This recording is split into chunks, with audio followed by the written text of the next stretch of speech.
Hello, everybody. Welcome on back to some baseball here on youtube.com/SeanAndSaurusRex. I'm Sean. 5 nights a week, we're streaming some baseball. We have 4 games for you today, and those games are as follows. I don't have my notepad up. Darn. We have the Twins taking on the Reds. The Rays are battling the Cubs. Athletics are in Colorado to face the Rockies, and the Royals taking on the Dodgers. Everything's cross-league today, which is fun. Let's jump into our first game of the day. We'll get right into it. In a shocking turn of events, I was late. Whoopsie doodles. We are going to this one. Twins and Reds. Right. Minnesota Twins taking on the Cincinnati Reds. I believe these teams, the Reds are the #1 team overall. Huh. The #1 team. Here's American League. Here are your wild card standings, I should say. Toronto Blue Jays up top. The Royals trail by a game. Marlins are on top of the National League. The Pirates and Braves a half game back. Could be a big game for the Cubs, as they are a game and a half back. Cubs would be rooting for the Mariners. Royals would be rooting for, who did we have yesterday? The Pirates, which doesn't really help them. Huh. So this could be, we could see a flip here. Pirates win, Marlins lose. Braves are in there. At least it's tight in the wild card race. That is what is exciting. 20 and 22 Twins taking on the 20 and 22 Reds. The Reds, who we just saw 4 games back in that wild card race, are ready to do battle. They're under 500, which is a little disappointing that a team that's under 500 might make the playoffs. But hey, the NFL might have a team that way this year, so whatever.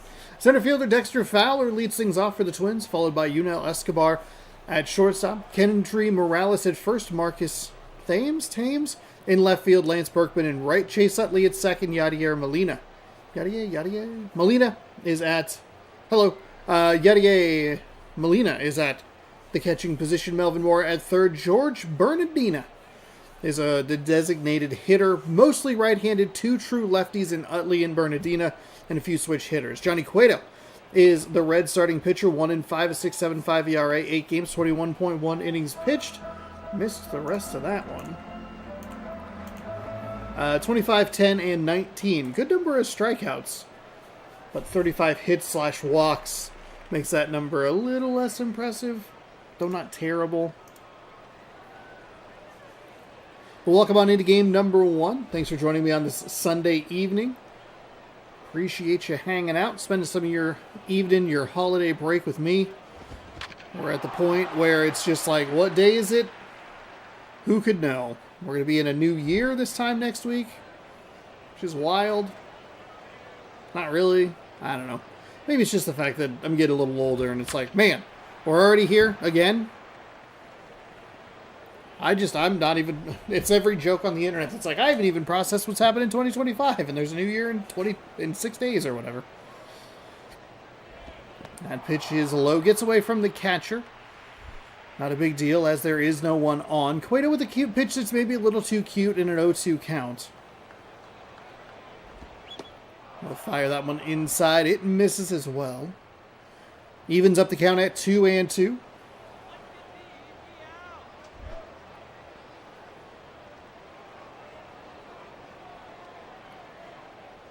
Pitcher winds and fires. That is hit.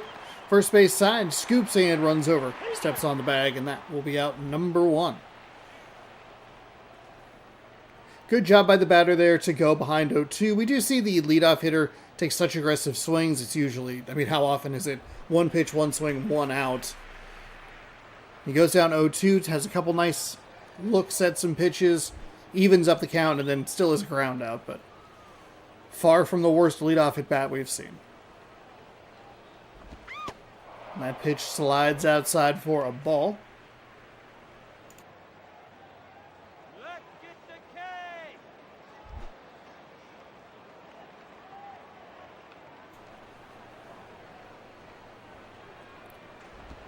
The 1-0 is smashed foul.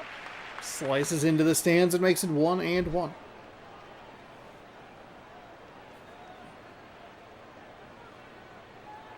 Here comes the 1-1 pitch. It is outside.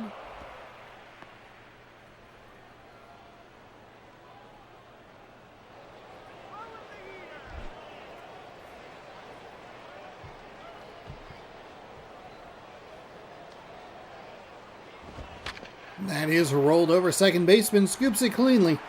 Fires to first in time, and that is out number 2. Pardon me. Hopefully you enjoyed the stream earlier. If you missed it, I played a game about digging a hole. I'll be honest, not wild about it. But it was a short 2-hour experience, so... A short 2-hour, $5 experience. Not the worst. Far from the worst $5 I've ever spent. Cueto gets a swing and a miss on that one under that pitch. 0-1.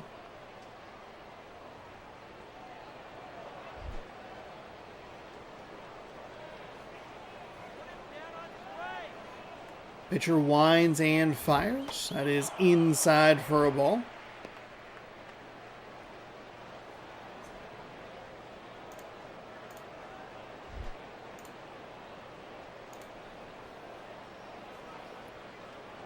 One with 2 gone here for the Twins. Oof. Swung on and fouled, destroying the frames as it rolls up the first base line. 1-2 now. Swung on and missed. That will retire the side. That pitch was going to be high and outside, but gets the aggressive swing and miss. No hits for the Twins. No errors for the Reds. We'll head to the home half scoreless. Grady Sizemore leads things off for Cincinnati. He is the center fielder. Michael Young is at third base. Nelson Rad Cruz in right field. Ty Wigington at first. Logan Morrison in left. Daniel Murphy at second. Ryan Spielboros at the designated hitter position. JP Arancibia is the catcher. Starlin Castro is the shortstop. Reds doing battle in a pretty tight NL Central. The Twins from the AL Central are in kind of a weird spot as well. Cleveland's atop of that division. Joel Pinheiro, 4-2 with a 4.63 ERA. 8 games, 23.1 innings pitched, 27 hits given up. I missed those last couple of stats. 5 walks, 9 strikeouts. So for every 3 hits he's giving up, he's throwing a strikeout. Not great. The walks are fine. 5 of those. That's not that bad.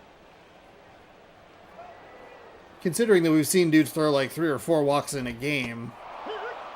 5 to this point, not terrible. He's averaging less than a walk an outing. That's a win. Gets the first pitch for a strike. As we see both leadoff hitters able to take pitch number 1. Big swing on pitch number 2. That was way inside. Going to be a 1-1 count until he absolutely went for it. 0-2.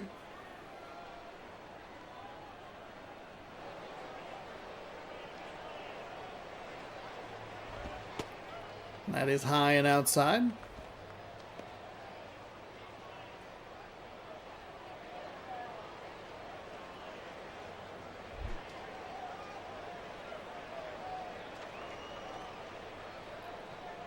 Here comes the 1-2. Leadoff hitter puts a charge into that one, but it's in the second baseman's glove. Fires over to first, and that will do it. Michael Young, batting .222. He's knocked in a couple of runners. No home runs, no stolen bases. Maybe not the guy you want in the 2 spot. But that is where he is. I guess that average isn't terrible. If he can get on and get around. Now, instead of getting on and getting around, he gets under that one. High in the air. And out in right field. Shallow right field, that is. Nelson R. Cruz. The R stands for Rad, batting .338. A nice number of RBIs, over 20. Kind of a rare number, and doesn't even lead the National League. The stat thing, for whatever reason, didn't show anything. That is outside for a ball, so a good take by Nelson Cruz.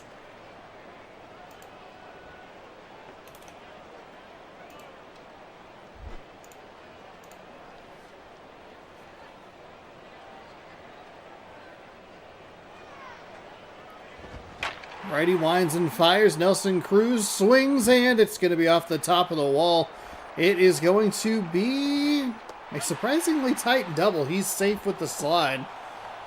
Man, if that fence is, what, 8 inches lower, maybe 6 inches lower, it's a home run. It's a really good swing with 2 outs.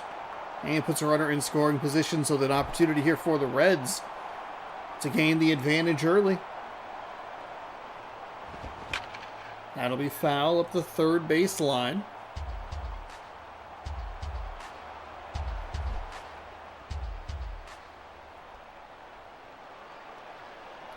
Righty winds, fires. That is smacked into left field. Do they send Cruz around third? They will. Left fielder up at the ball. They're going to turn Cruz back to third. And that'll bring up Logan Morrison. He was going to be out. He was going to be out by probably a pretty large margin. We have a high-scoring NFL game tonight, by the way.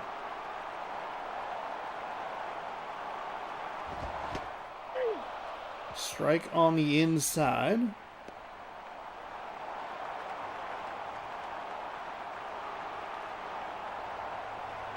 (21-14), just a minute and change into the second quarter. That will drop into center field. The Reds are on fire here. With 2 outs, it'll advance the runner to third. He is safe. Runners on the corners, any 1-0 lead for Cincinnati in the home half of the first inning.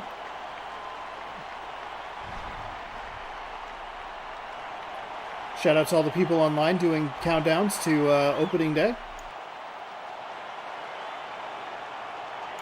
I appreciate your enthusiasm.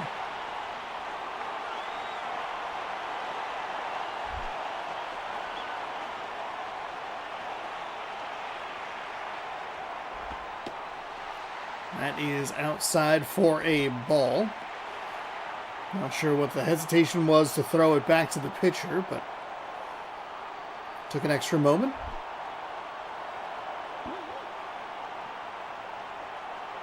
Righty winds and fires. That one is going to be rolled over to the first baseman. He'll snag it and step on first for out number 3. 3 hits, 1 run, all of them coming with 2 outs. It'll bring up Marcus Thames, Berkman, and Chase Utley. Lance Berkman? Do I have that name right? Whew, that is an average. Marcus Thames. Dang it. I always get his name wrong. Good looking average. He also has 21 RBI. He'll be the leadoff hitter in the top half of the second. Nice pitch there by Cueto. Gets the outside for a strike, 0-1.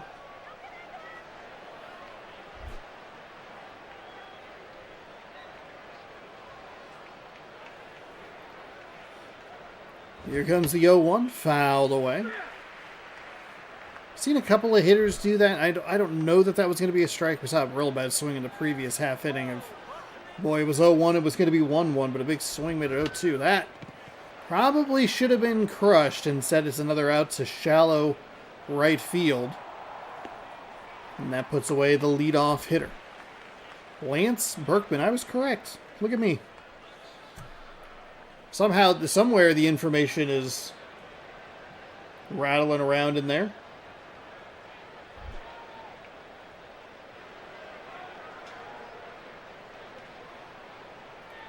Here's the pitch. Winds and fires. He's going to roll over that. That's going to go to the second baseman, who fires over to first in time.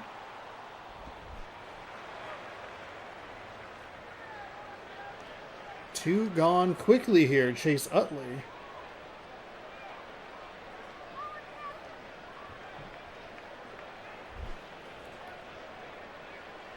So Cueto so far working in, I don't want to jinx him or anything, but working an efficient first or top half of the second.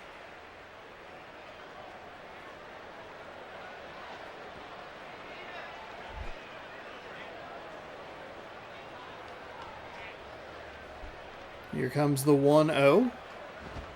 That is outside for a ball. Makes it 2-0.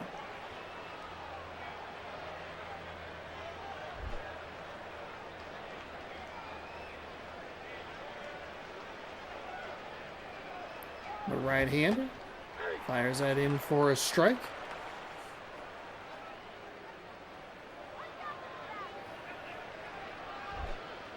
2-1. I think it's a good take by Utley. You've seen the previous couple hitters not really be able to do anything. See if you can get something. There you go.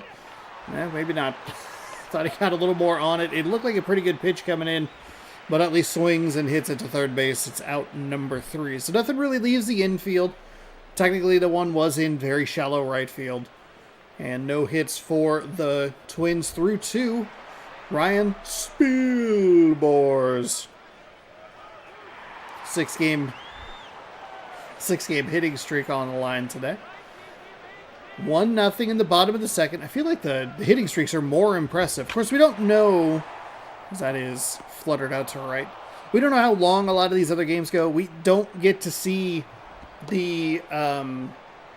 in the current games, you can look back and you can look at the box score, get an idea of how long games were and all that stuff. You don't get that in these old PS2 versions. So we have no idea, like... I was playing March to October yesterday. The rarest PG in baseball?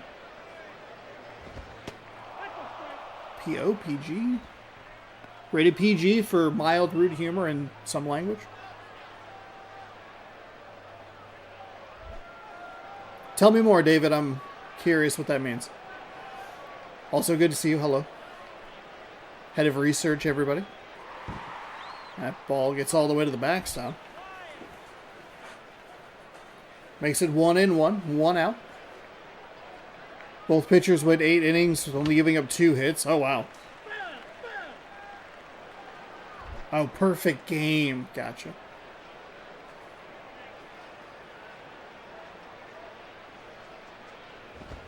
That is foul. Up the first base line.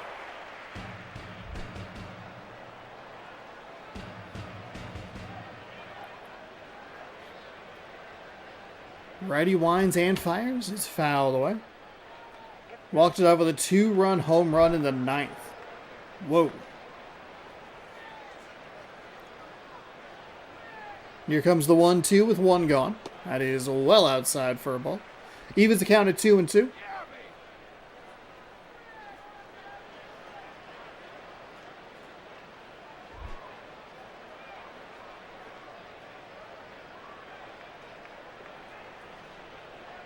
Pitcher winds and fires inside for a ball.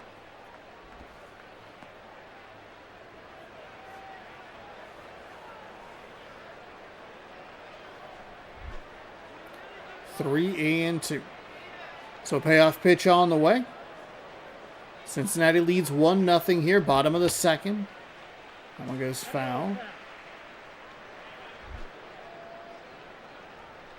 That sounds like a good day. I hope you enjoyed that day, because that sounds like a very nice day. That is crushed foul. We will see another payoff pitch. Payoff pitch, I believe, number 3 of this at-bat.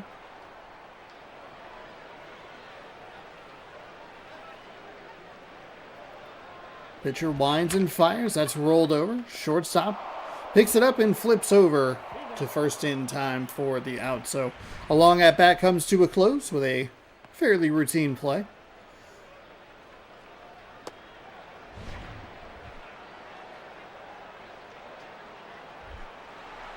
Starlin Castro batting .354. No home runs, 10 RBI, 3 stolen base.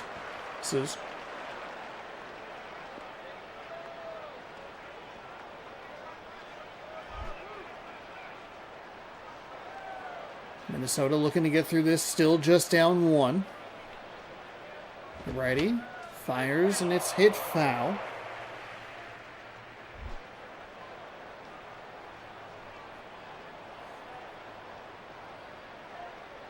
Here comes the wind and the pitch. That is in for a strike. Looks like he just got that inside part of the plate.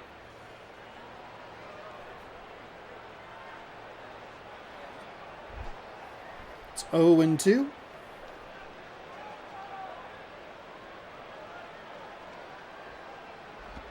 And swung on and missed. Really aggressive swing there. That pitch wasn't really near the plate, but got him to go. Cincinnati set down in order. It'll be up to Molina, Mora, and Bernardina for the Twins to keep this game going. Molina? I think that's the last season stat. We keep seeing Yadier Molina, and they keep highlighting his career high in RBI.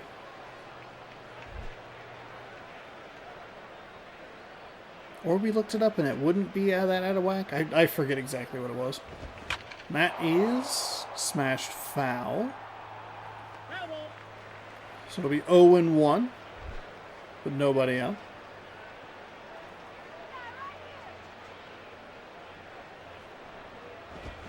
That is hit foul as well.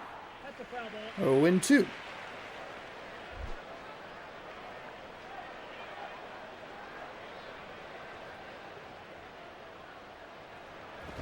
And that's inside. Good take. I like both of their decisions there. I love the take by Molina. I actually like the pitch by Cueto. He has him in a bit of an auto swing mode there. But Molina sees that coming inside and it's not breaking back over the plate. Tries to go at it again. I like it a little bit less. Another good eye from Molina. It's 2-2 now.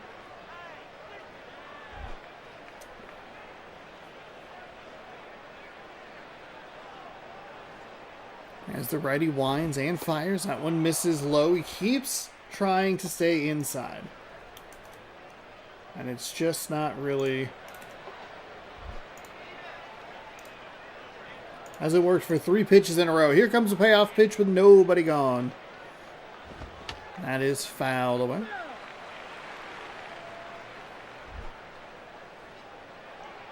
Reds clinging on to a 1-0 lead.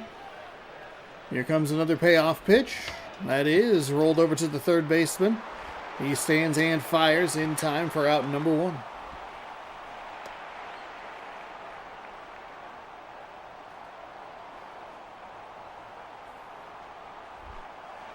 Melvin Mora.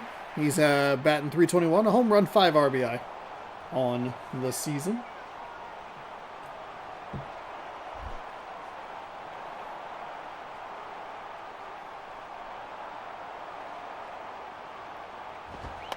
Oh, they're going to get a bunt down. The third baseman's going to rise and fire in time. I don't know why he's signaled safe. He was out. Oh, he's going to argue with the umpire. He was out by 3 steps. If he's not careful, he's going to get tossed. Coach holding him back. He's gone. We get another ejection. Let's go. And I mean, that wasn't close. We could take a look at the replay, but there's no chance. Actually, we can't take a look at the replay. He had absolutely no reason to complain about being out there. That is, I'm rewinding a little bit, watching it in real time. He's out by a solid 1.5 steps. Awesome. You love to see the ejections. And that'll bring up the final, or the last out for the Minnesota Twins. Cueto looking for a perfect game. Speaking of one of those here. 1-0. 2 gone. That misses. Maybe a touch less impressive because it's, just 3 innings.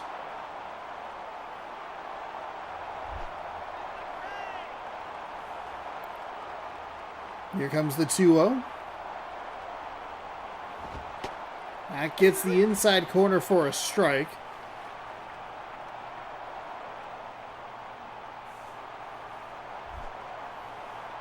Two and 1 with 2 out.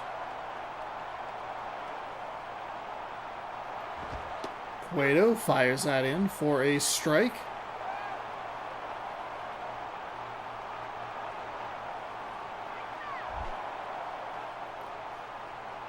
Two and 2 with 2 outs. Twins down to their final strike here in Cincinnati. The pitch is fouled away. Bubble.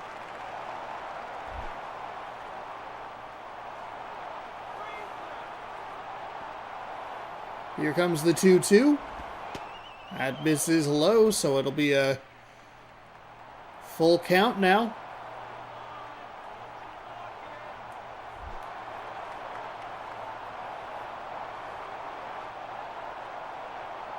Here comes the payoff pitch. It is foul up the third base line. Bounces back into play, but here comes another payoff pitch. Down to their final strike. The Twins are going to take a walk. So the tying run on first. Go-ahead run steps up to the plate.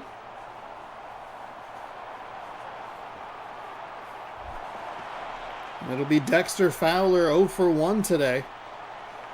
297 average. Looks like he just had the one home run, I believe.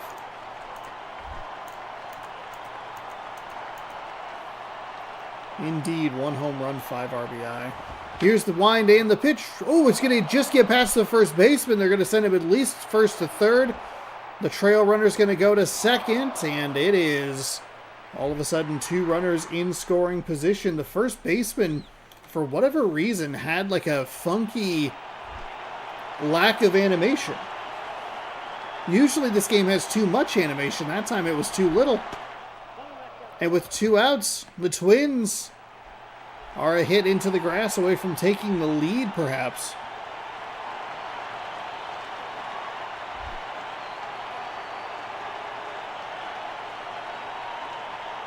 Cueto winds and fires. That is fouled away.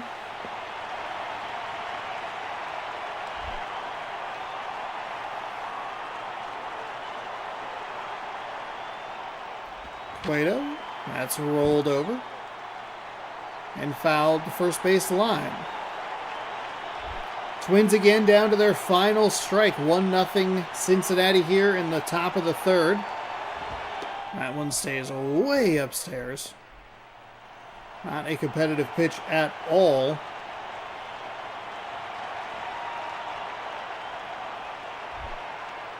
And it'll be 2-2. 2 on, 2 out. Cueto winds, fires, and swung on and missed. Oh, Minnesota had the tying run at first. They had the go-ahead run at second, but Cueto puts him away. He really wanted to go to that inside part of the plate. This time he went low and inside to the right-handed hitter. Gets the swing and the miss, gets the out, and that will do it. 1-0 here in your first game of the day. And maybe one of the most efficient games we've had all season. Johnny Cueto is your player of the game. 3 innings, 1 hit, 2 strikeouts. And that's all. Well, he improves to 2-5. Joel Pinheiro. He falls to 4-3 with the loss. Only gave him the 1 hit. Cincinnati had 3 hits, every one of them coming with 2 outs in the first inning. And nothing else. Minnesota had 1 hit. They got a walk. And those were both with 2 outs as well in the top of the third. But that will do it here for that game. We'll catch you up on some scores. Yankees over the Padres 3-2. Pirates over the Blue Jays 5-0. So the Yankees kind of win double there. Nationals blank the Guardians 5-0. Wow, two 5-0 games, kind of wild. Braves over the Mets 1-0. Orioles over the Phillies 1-0. So the Braves kind of win double because they got a win, and the Phillies lost. And we saw the 1-0 Reds win over the Twins. We're going to move on down a little bit. So the Rays taking on the Cubs. So a couple NL Central teams. Cincinnati Reds, by the way, the #1 team in the game.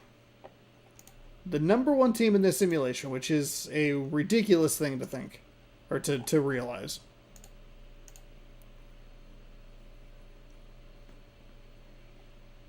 Tampa Bay, very bad on the road. Cubs, they're fine at home. So we'll go ahead and flip this thumbnail for game number 2.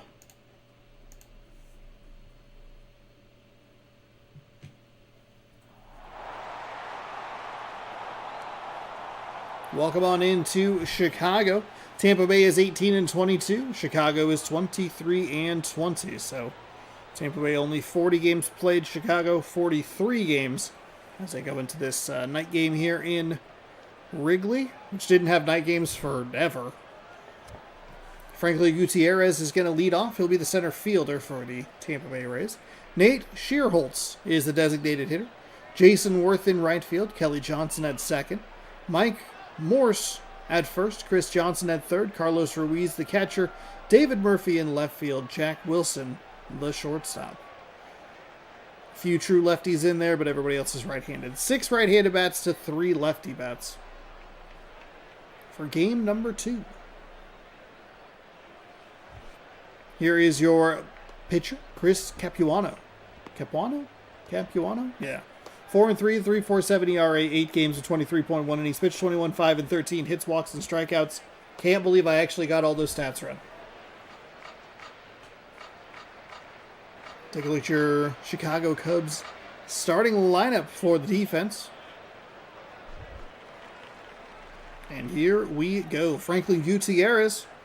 Shout out to the Mariners. Go Mariners. Will they win the AL West? What's their move? Off season wise, who knows? We'll all find out together. That pitch is low. Do you like that the Mariners brought back Josh Naylor for 3 years, or 2 or 3 years, whatever it was?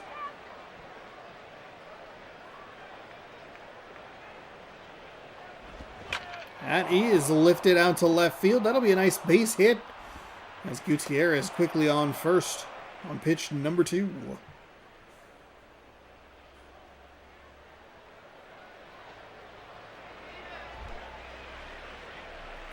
Nate Shearholtz. He's batting 176. I think you'd like that a little bit higher in the number 2 spot. It's also an interesting matchup choice with a lefty on the mound, but maybe the Rays don't have a lot of variety options. They are going to put the runner in motion. But he was maybe a little bit late on the swing. It slices foul. See if they want to put him in motion again. Again, we have not had a single pickoff attempt work. I think we're up to 5 ejections and 0 successful pickoff attempts. How aggressive do the Rays want to be, or was that their one attempt at it? 1-1. They'll check on the runner. He's back safe, unsurprisingly. We haven't even gotten like anybody caught in a rundown. Here comes the 1-1 pitch. It is in for a strike. Makes it 1-2.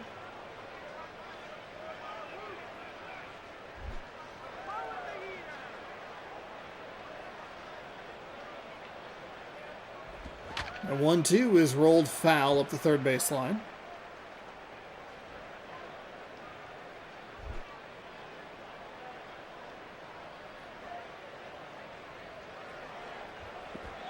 One, 2 misses low. That's a ball to even things up at 2-2.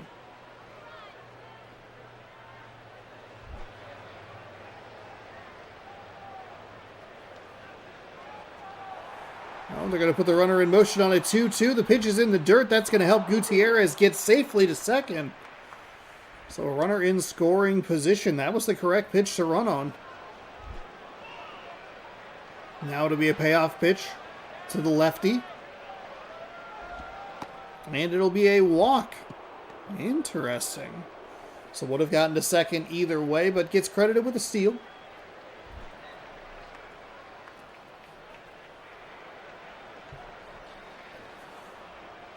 Jason Worth will step up. 2 runners on.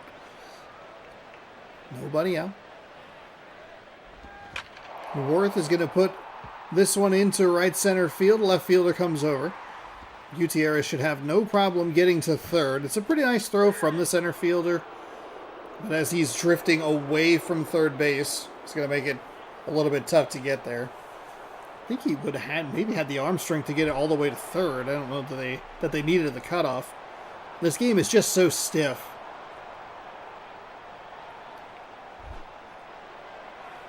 The Cubs were the team as of the 1980s, were the last team, of the 1980s to host a night game, doing so 8-8-88.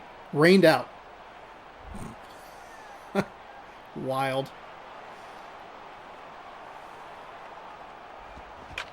It's just weird. I feel like of all of the sports, baseball is the most stuck in its ways.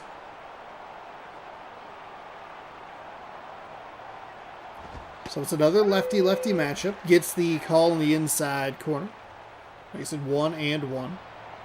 Do we want to have night games regularly? Absolutely not. Well, we could put up lights. Lights exist. We could light the stadium. No! That's a swing and a miss. First completed game was a day later. Huh. 8/8/88. I kind of like that it's on that date. So it makes it memorable. 8/8/88.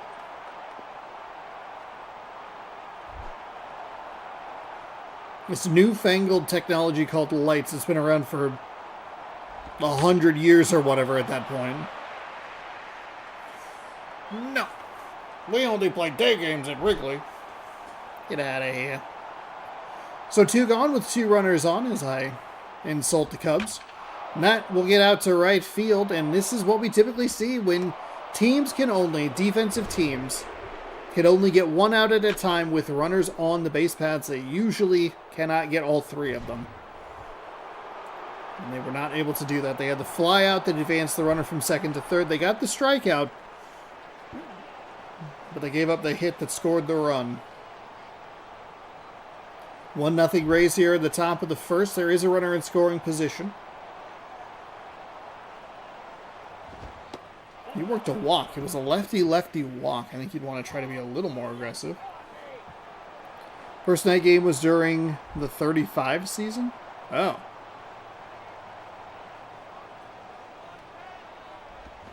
That is rolled over. Second baseman snags it clean, and that will be out number 3.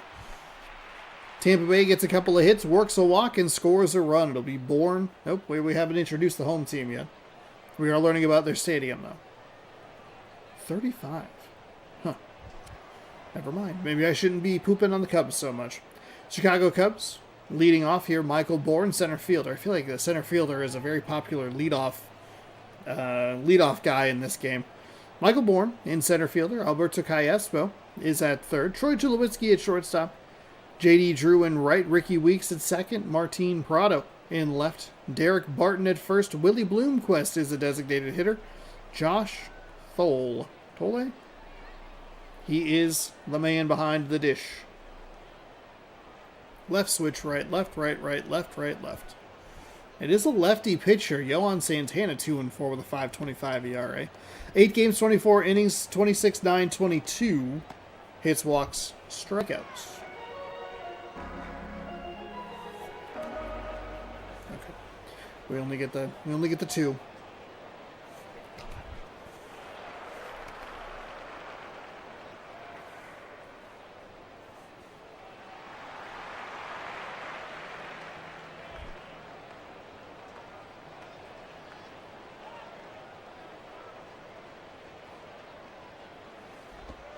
That is on the outside for a strike. Surprising number of true lefties in the lineup for the Cubs. They must trust them. Must trust them to be effective against this lefty starting pitcher. That is a swing and a miss to make it 0-2.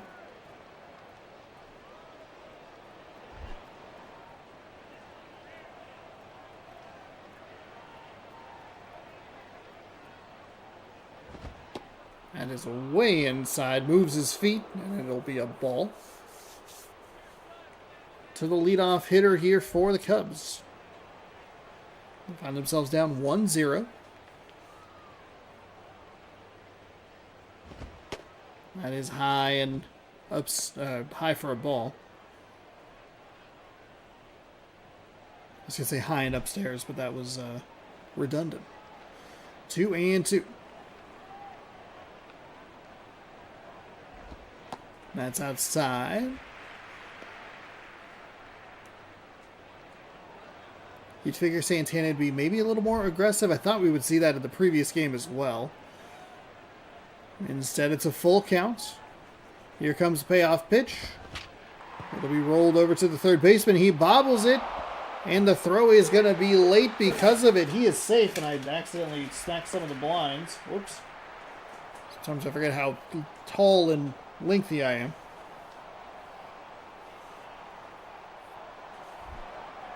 Alberto Calespo, he is an interesting pick for the second spot considering his pretty low batting average. Does have a home run, a few RBI. Let's see how aggressive they want to be. Going to first base, so it's going to be snagged by the first baseman, over to second, back to first, and in time for the double play. That is absolutely killer for the Chicago Cubs. It was a nice job to take advantage of the error. I guess in this case, you would kind of go ball don't lie. Troy Tulowitzki batting .311, 5 home runs, 17 RBI, 1 stolen base.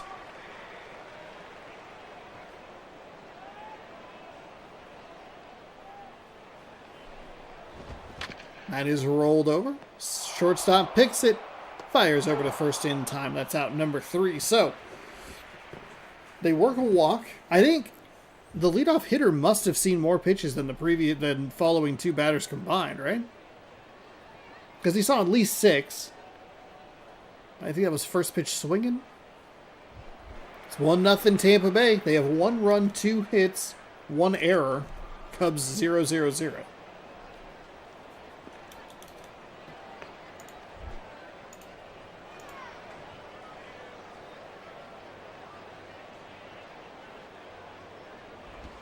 That is outside for a ball.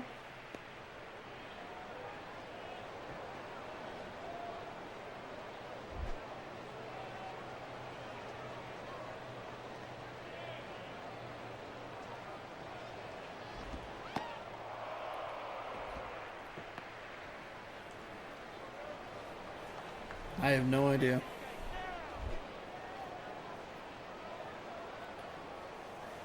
Top of the second, 2-0.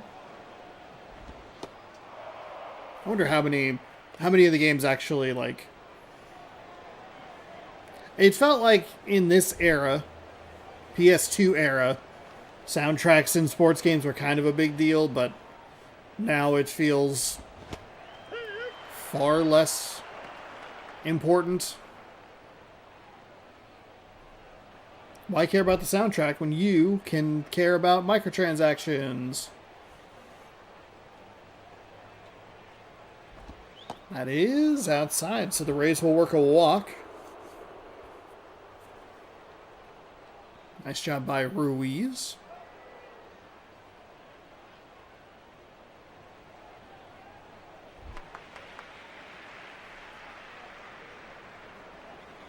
So David Murphy stepping in.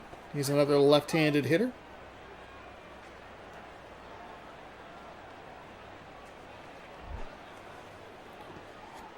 Leadoff batter works a walk.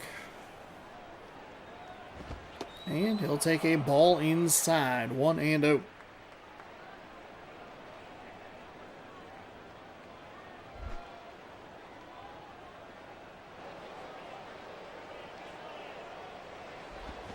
That is rolled up the first base line, and we saw the same thing happen to the Minnesota Twins, or in the Twins game, where it was right inside, right between the first base bag and the first baseman, and we'll see a good replay of it here. And he looks like he's going to go for it, but just watches it go by as he puts his foot on it. Like, there should be a reach down there to try and get the ball. It's going to turn into a double. And that'll bring up Jack Wilson. Go Mariners. Batting .268. A couple RBI. Great opportunity here. Nobody out. 2 runners in scoring position.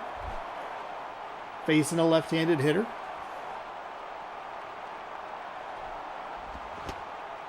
That is a strike. Likely at the knees. I don't think he went all the way around for that to be a check swing. Failure of a check swing. 0-1. Lefty winds and fires. Wilson gives him a bit of a break by swinging to that pitch. Was a little outside. Fouled away to make it 0-2. Lots of ways for the Rays to score this run from third. Wilson will take a ball inside. 1-2 to count now.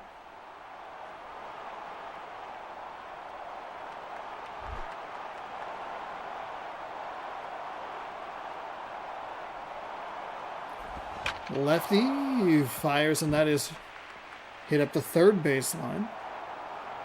Foul ball. We'll do it again. 1-2. That pitch is low.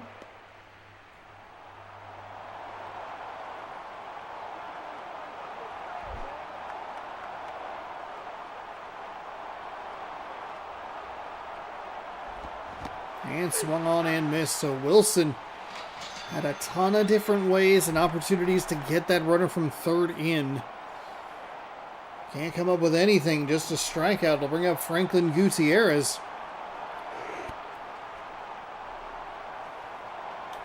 He's what? He is 1 for 1 with a single. He stole a base. And he came around to score. We'll take a look at the pitch from the lefty on the outside. Strike one.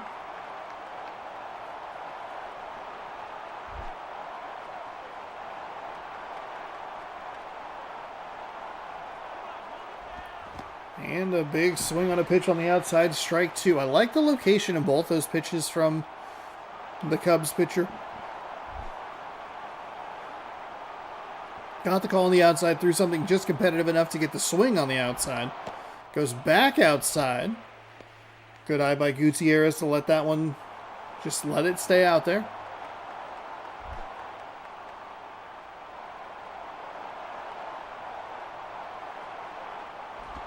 And that's outside as well. So 2-2 now.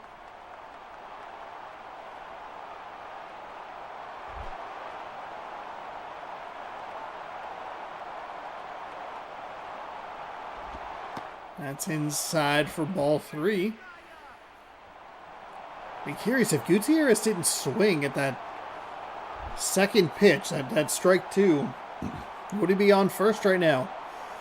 We'll never know. Here comes a payoff pitch. Gutierrez puts a big, good swing into that one, but pulls it well foul. Take a look at another payoff pitch.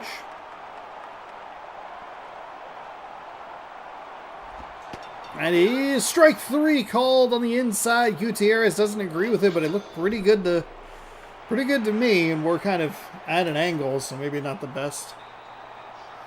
It looked like it was right on that inside.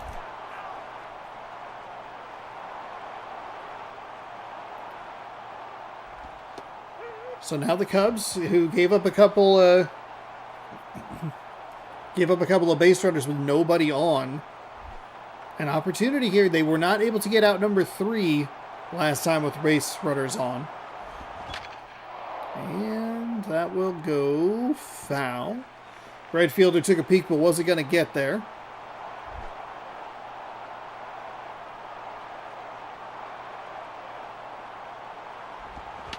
That's fouled away by the Rays. They've had some funky swings here and there, the Rays have.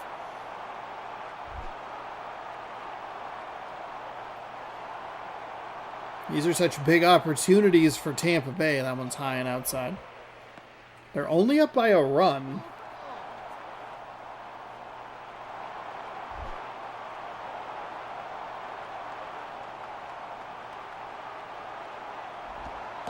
That is low for a ball.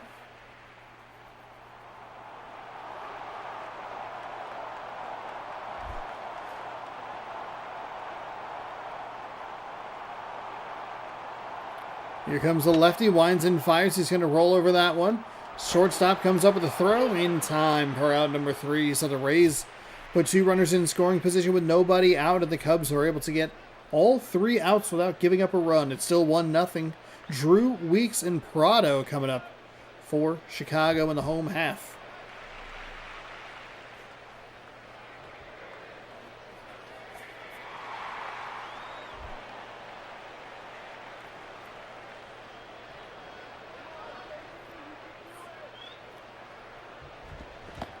Lefty. Swings and misses at that one. Nice pitch from Santana. Gets ahead 0-1.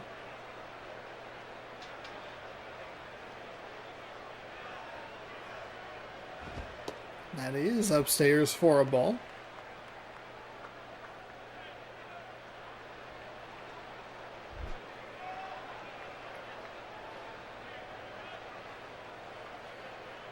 Santana rocks, fires. That is going to be sliced into center field. That'll be a leadoff single. Puts the Cubs in business. That's how both innings have started for the Tampa Bay Rays. Leadoff hits.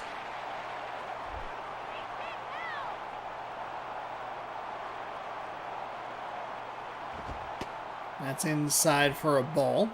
Now, the last time in the bottom of the first, Chicago took advantage of an error from Tampa Bay, was able to get the runner on first, but then it was immediately a double play. That pitch is in for a strike on the inside edge.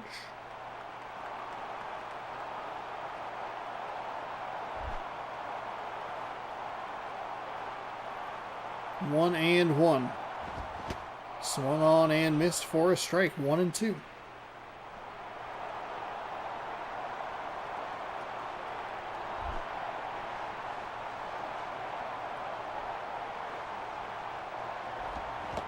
And a swing and a miss for out number one.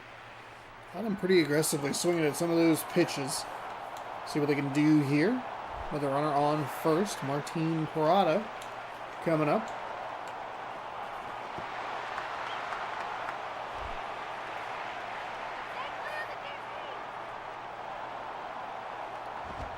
That is high and outside.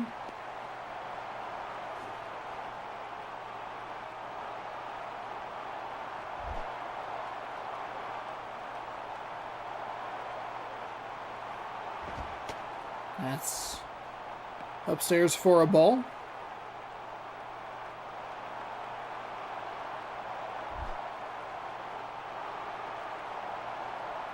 Here comes the 2-0. That's fouled away.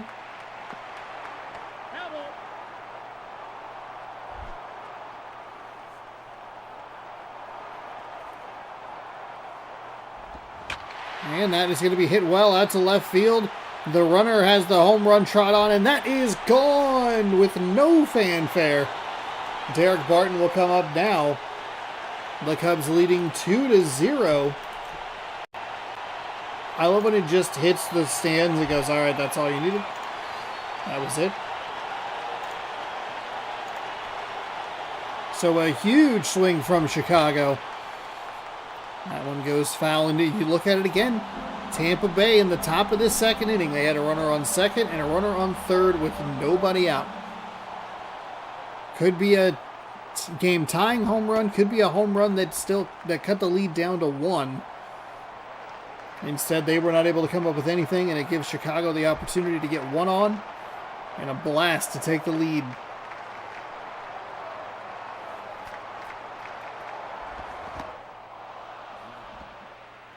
That is swung on and missed.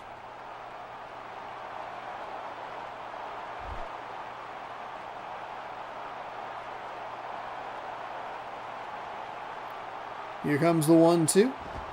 It is fouled away.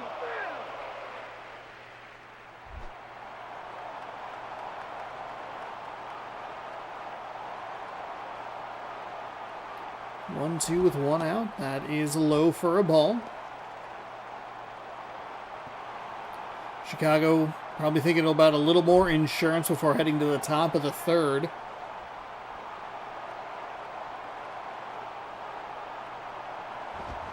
That is swung on and missed.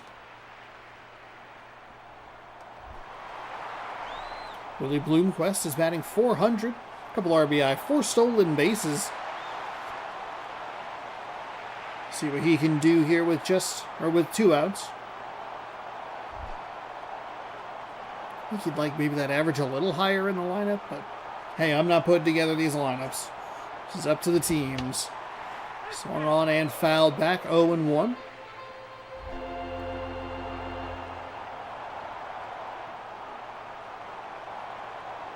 Here comes the 0-1.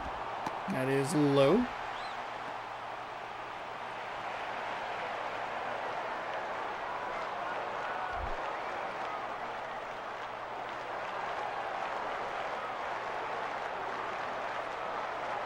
Lefty winds and fires. That's a ball.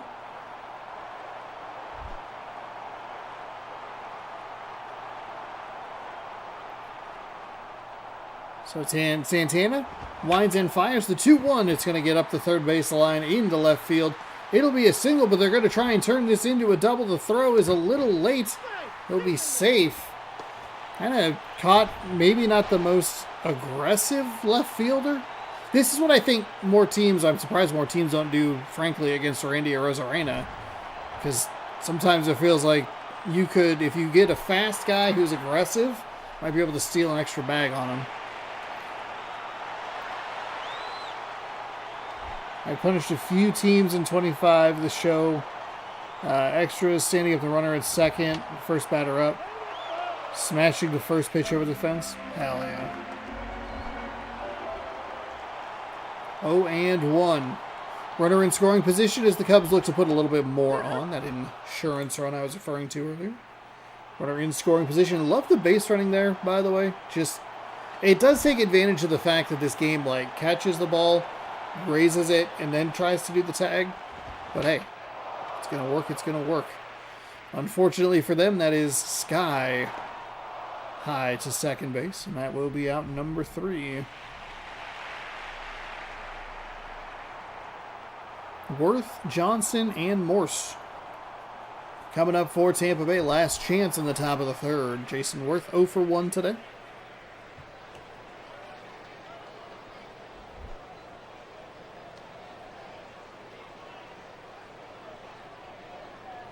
Lefty winds and fires. That is in for a strike at the knees.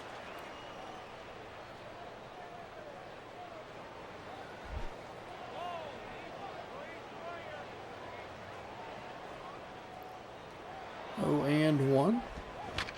Rolled over, second baseman. Scoops and fires. And the first baseman does a nice job to pick that out of the dirt. I think he would like that a little bit, that hop maybe a little bit shorter so it gets up, but still a nice adjustment and 1 gone. Kelly Johnson 0 for 1 with a strikeout. First inning for the Rays where they have not had a runner on with their leadoff hitter.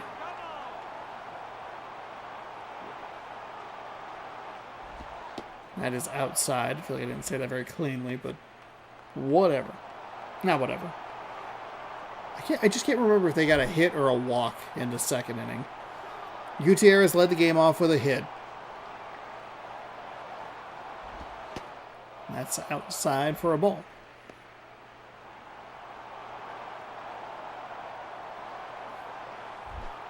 It'll be 2-0. With a 1 away. That is inside for a ball. Cubs not pitching very competitively here. Just getting a little too cute. 3-0.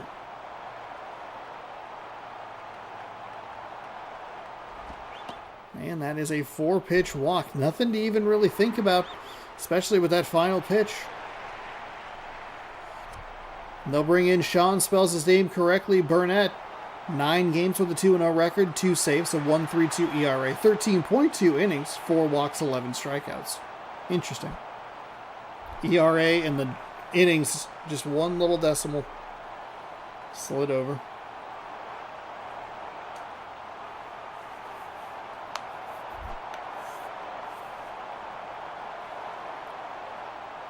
So 1 on. They bring in another lefty, which is interesting. They're going to try to get down to second. That's going to get into center field.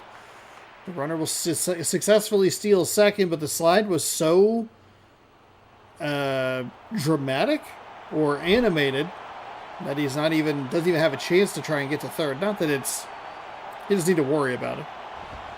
And that is into right field, excuse me. It's going to be a tie game. That is going to roll all the way to the wall. The runner's going to hit second and make the big turn, and he will be in to third with a stand-up triple.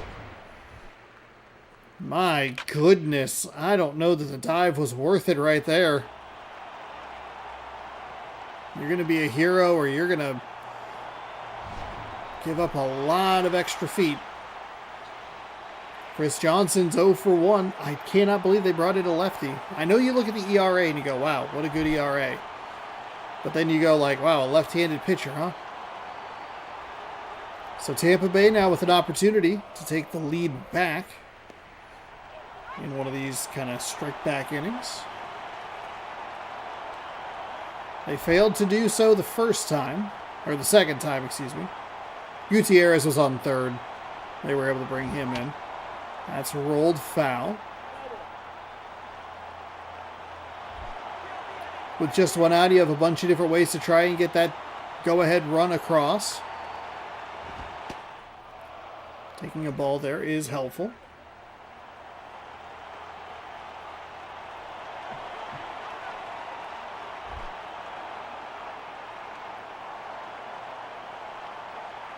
Here comes the 2-1.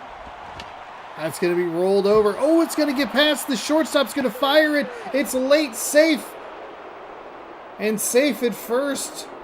The third baseman missed the ball. The shortstop, he dove right over it. It's a pretty decent throw by the shortstop. I think he maybe just tried to take out number 2 at that point.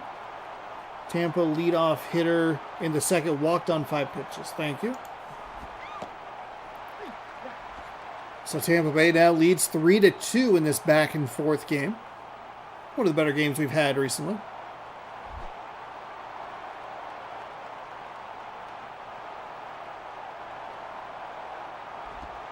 That is low for a ball.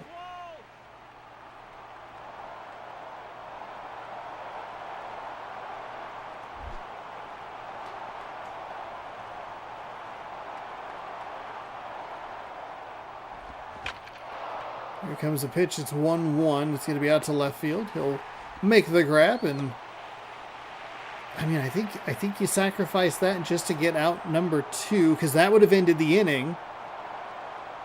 It was probably still going to be a tough throw, but I think he would have had him up to first. There was no shot at getting the runner going home. As soon as it got past the third baseman,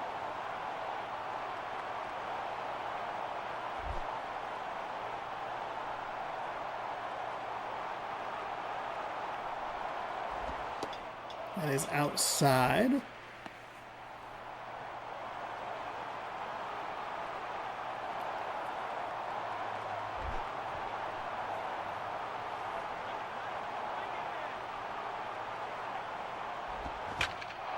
That'll get laced in to left center. How aggressive is Tampa Bay going to be as it hits the wall? He's going to stop at third as the throw is into the cutoff man. Runners on second and third here for Tampa Bay.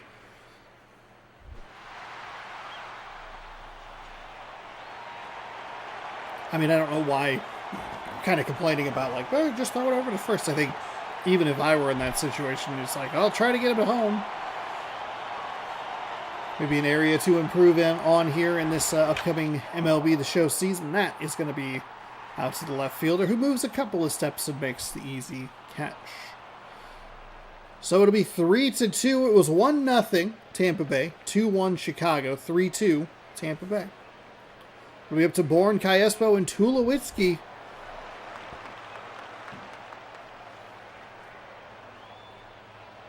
It'll be up to them here in the bottom of the third.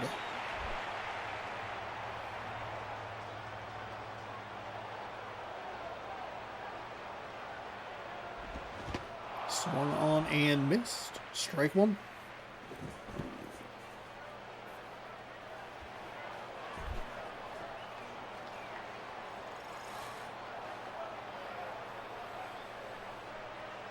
Here comes the 0-1 to the leadoff hitter in this back and forth game. It is going to be dove at and missed again by the right fielder. How aggressive does Chicago want to be? He's making the big turnaround second. The cutoff is late. He'll be safe at third.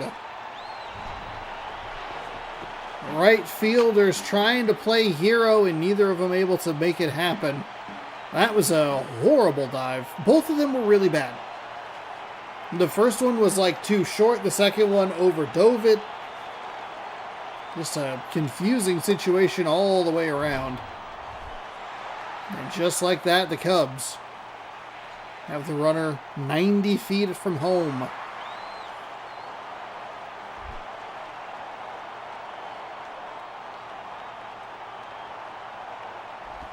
That is in for a strike.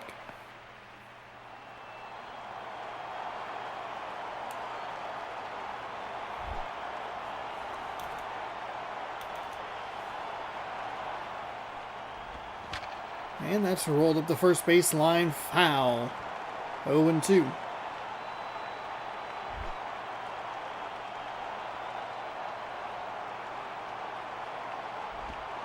And that is a ball inside.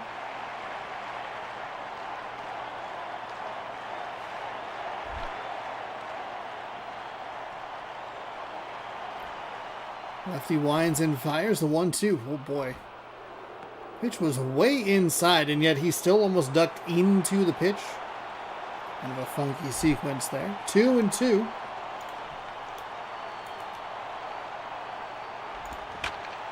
That'll be lined out to left field, and that will score the tying run. 3-3. Nobody out here for the Cubs, so they are in a great position to try and walk this game off. And Kai Espo, who doesn't have a very good-looking batting average, comes through in a big moment. And again, it's great aggression, trying to get around and make sure that he gets that extra 90 feet, the triple. It's a really bad dive by the right fielder.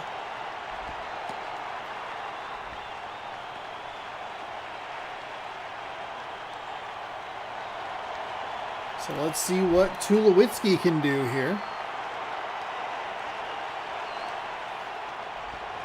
That's a big swing and a miss.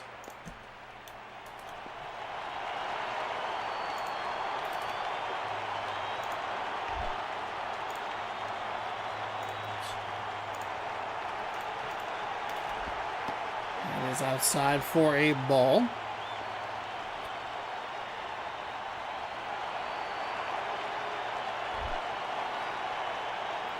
Three here in the bottom of the third. 2-1 count. Nobody out. Runner on first. Oh, wow. I am shocked. Shocked that this game, that did not shoot off to the side. That ball looked like it was so far inside, it looked like it hit the catcher's right leg, or left leg. And it feels like it should have gone up the third base line, or to the third base side. But instead it got out in front of him. Big break for the Rays. It's 3-2. Here comes the payoff pitch. Tulowitzki will take a walk, and that will advance the winning run 90 feet. Runners on first and second. Nobody out. J.D. Drew, 1-for-1 with a single and a run.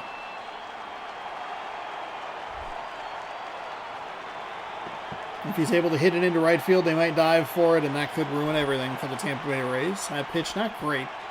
Inside for a ball.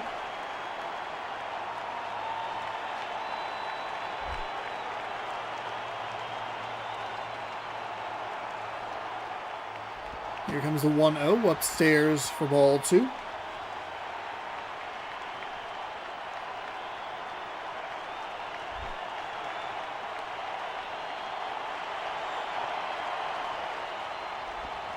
That is going to be hit to first base. It's a little bit of a floater over to second. Not in time, back to first. That is a huge frustration. That is such a floated pitch or hit throw. What? That is such a floated throw. Double play still in order. This game just does not like double plays. It doesn't matter if it's because he's bobbling it on the defensive side, or if it's just weird throws or underhand tosses. The Cubs have the winning run 90 feet from home plate, and with only one out, they have a ton of different ways to get him in.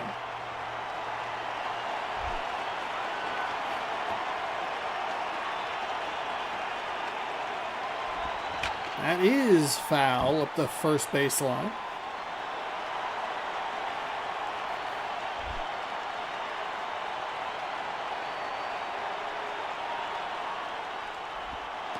That's outside for a ball.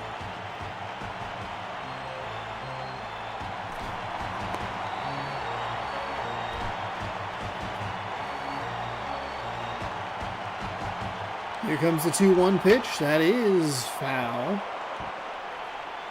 Makes it 2-2.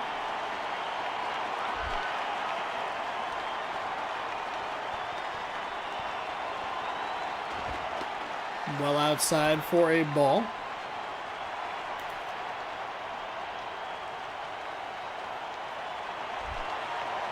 So 3-2. Payoff pitch upcoming. That is going to be the game. Chicago wins 4-3. They were down 1-0. They got 2 in the bottom of the second. They gave up 2 in the top of the third. They got 2 in the bottom of the third. One of the better games we've had recently. That was a lot of fun. One of the better games where you kind of go like, even if this goes to extra innings, it's not the biggest of deals, because the teams are still getting hits and they're still scoring runs. Back and forth that way is a lot more fun than a 0-0 or a 1-1 game. It's just like, what a bunch of malarkey. Martin Prado was 1-for-1 with a 2-run home run. He's your player of the game. Sean spells his name correctly. Burnett improves to 3-0. 4-0 if you count his name being correctly spelled. Johan Santana falls to 2-5. Prado with his 6th home run of the season. What a fun game to watch. Cubs 4, Rays 3. Whoa, controller. Whoa. We'll get caught up on some scores. I'm going to throw a save down as well. And I'm going to make a note. That was a great game. There we go. Let's view today's games. Actually, here we'll do the save first, then we'll catch up on the scores. Just in case, all right? The power of the PlayStation 2, Lord forbid something happens to this beautiful stream. Or, I guess PlayStation 2. The stream would still be alive, but sometimes you have an intrusive thought where you're like, I should turn the PlayStation 2 off. I'm not using it. While you're using it, I'm just protecting this from myself, really. Protecting it from my own stupidity.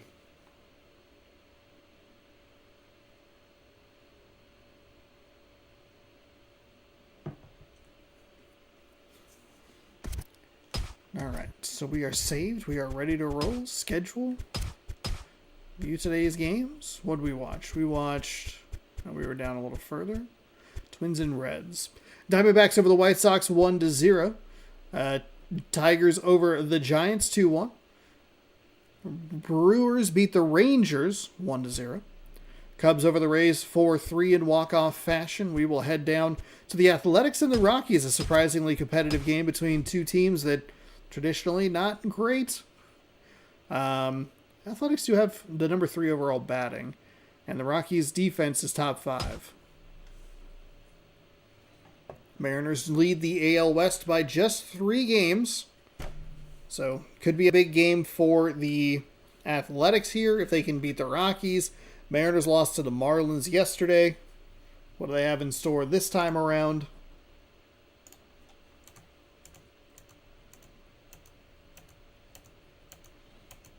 And we welcome you on into Colorado, which reminds me that I need to change the thumbnail.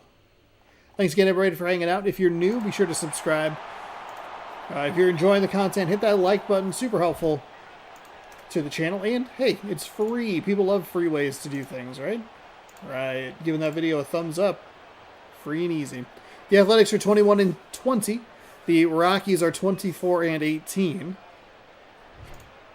Rockies have been surprising force throughout this season in first place in the National League West. Jacoby Ellsbury is the center fielder, yet again a center fielder leading off for the Athletics. And Darnell McDonald is the designated hitter. Kevin Youkilis at third, Adam Lind at first. Vladimir Guerrero, the right fielder. Hideki Matsui in left. Clint Barnes at shortstop. Jose Lopez at second. Chris Snyder is the catcher.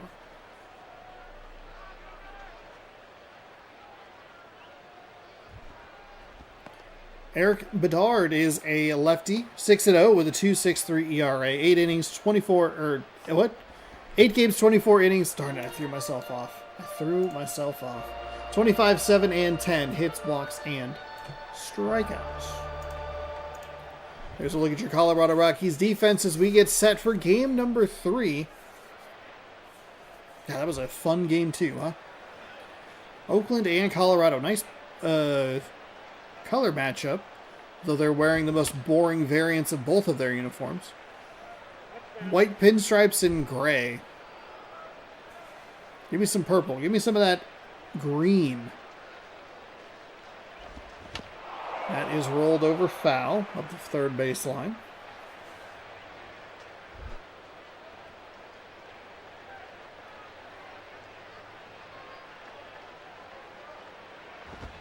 That is low and inside for a ball. Didn't catch. Hold on. Gonna back up here just a second. So it's another lefty. There's 3 true lefties in this lineup for Oakland. That is hit foul into the third base side. And that is out number 1. Sometimes I think that the game cares about the lefty-righty matchups, and then some of these lineups. I mean, it could just be the same thing. We saw it with the Rays in the last game of just like, maybe they just don't have the players to have a bunch of righties up. That is hit out into right field. I know I play as the Mariners in MLB The Show, the current versions of the game. But Kevin Youkilis stepping up. 333 average. Didn't catch the other numbers. So I'm used to having like a little bit of versatility where I could basically throw up an all-righty lineup against a lefty. I think maybe there's one lefty hitter. Oh, I think we had... who separated their shoulder? Mitch Garver, I think, separated his shoulder. God, that sucked. He had like 50 home runs. Would have loved to have him down this stretch. Youkilis puts the charge into that one, but foul. As the ball finally comes back into the screen.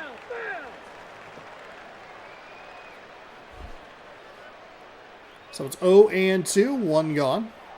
Runner on first, they're going to check on him. He's back safe, as he always is. The pitchers have never even gotten a runner trying to steal, you know? Give us a rundown, baby. 0-2, 1 out. That is a really...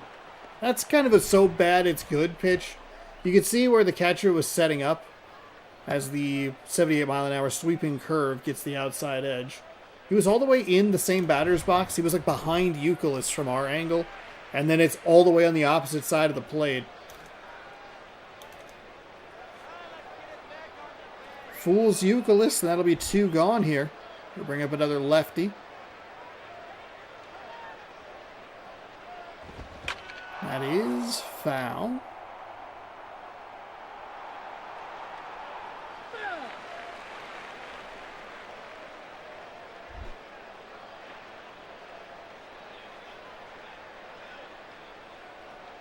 Oh, and 1.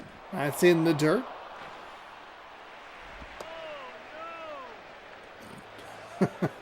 Oh, no.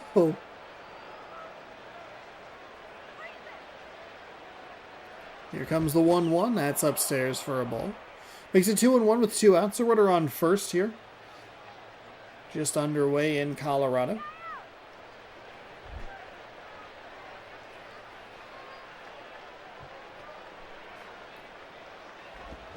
And that is crushed out to right field. That is going. It is gone into the dugout. Oakland 2, Colorado nothing. You can tell by the trot from the first base runner. He was watching that one. He was enjoying it as well. 397 majestic feet out to right field.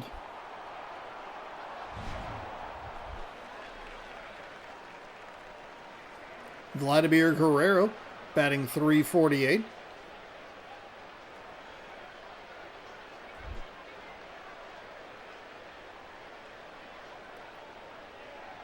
See what he can do. Does he still just have the 1 home run? Yeah, he still has the 1 home run. The 1 home run that he hit in Seattle after the crowd chanted overrated at him.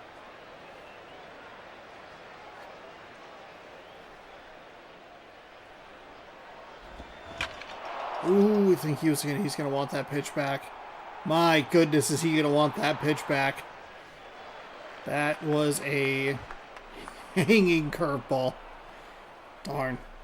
Colorado trails 2-0 as Oakland picks up 2 hits in the top of the first. Let's introduce you to the hometown Colorado Rockies. Shane Victorino, center fielder leading off. Switch hitting center fielder.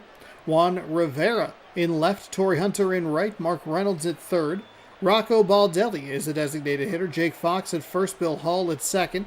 Then a couple of lefties rounded out with Steven Drew at shortstop and John Jaso at the catching position. Question is it going to be a left-handed pitcher for the Athletics? Let's answer that question right now. No, now. No, now. There we go. CJ Wilson, hey, first try. 2-5 with a 4.74 ERA. 8 games, 19 innings, 22, 4, and 21.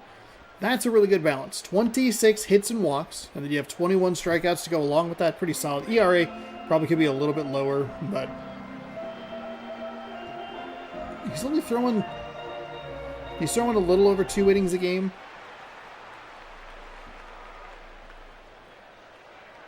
Shane Victorino's going to get things let off, batting 400.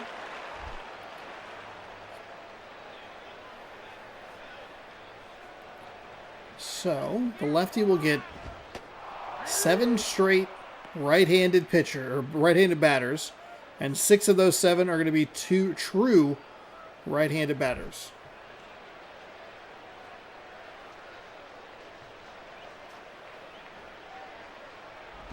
That is swung on and missed.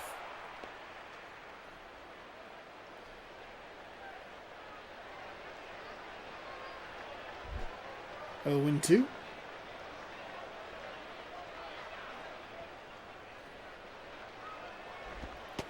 Victorino, good take on the outside, gets a ball, 1 and 2. See what Colorado can do. How can they strike back? Third game in a row we've seen scoring in the first inning. That is smashed out to left center. Is anybody going to get there? No, the center fielder dives but can't get there. He is going to make the big turn at second to head to third, and it'll be a slide safely into third. So good aggressive base running for Shane Victorino. Another dive that was missed. That one not as bad. It's good effort, but the left fielder was right there to back him up.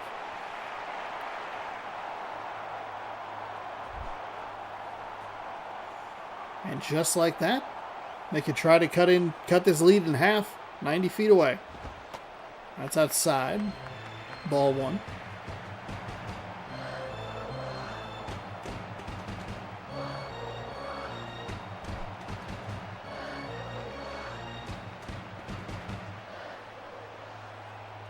Lefty sets and fires. That is high for a ball. Maybe a little outside. Either way, it's a ball.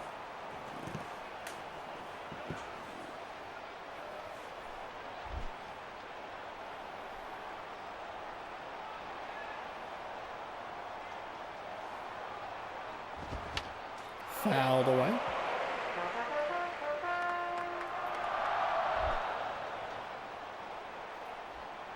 Here comes the 2-1. Nobody gone and a runner on third. And that'll be rolled foul up the third baseline.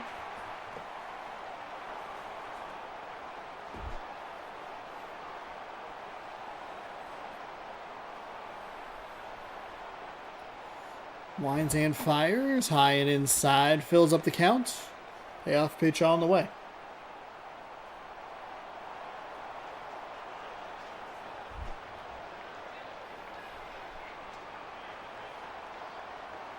Readies. And that'll be hit out to center field. It'll score a run easily. That'll be an RBI single. So Colorado strikes back the second most immediately, I guess, because they technically scored on the second. Immediately would be first. Almost immediately would be second. That's, was that Torrey Hunter now at the dish? It is indeed Torrey Hunter. Looking at a lefty, what can he do? He's going to look at a 1-0 count after that ball. A little low. He's going to swing the bat. It's going to be out number 1 at second around the horn to first. So it'll be a double play. That's as helpful as it can be for the Oakland Athletics.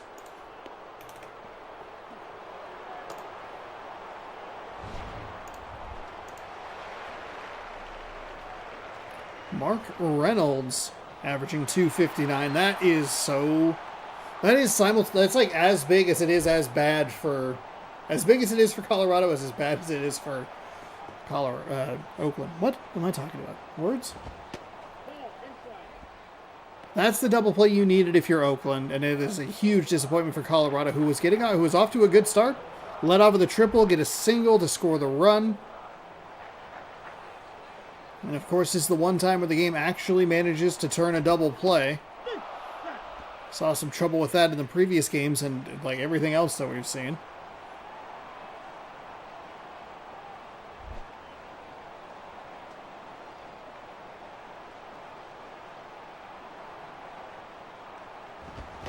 Swung on and missed.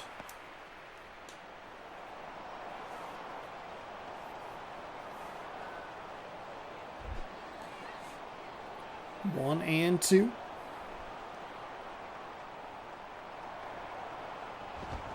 That'll be rolled over. Should have been that should have been out number 3. I don't know what the heck happened there. The first baseman all of a sudden has been, excuse me, a huge inconsistency today. I don't, what on earth was that?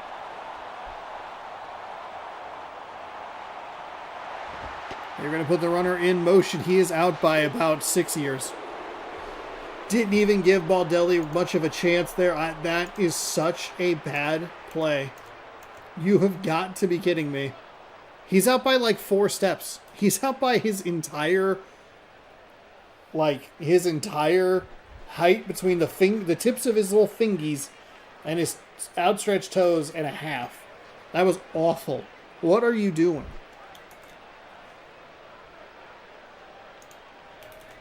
It's a bad time to be aggressive.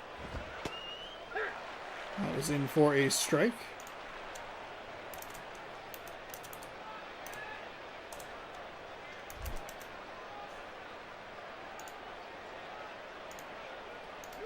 But we'll take a look at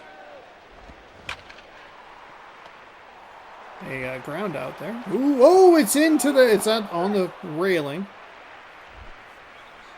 Clinton Barnes. Who is it? Is it Hideki Matsui? It is Hideki Matsui.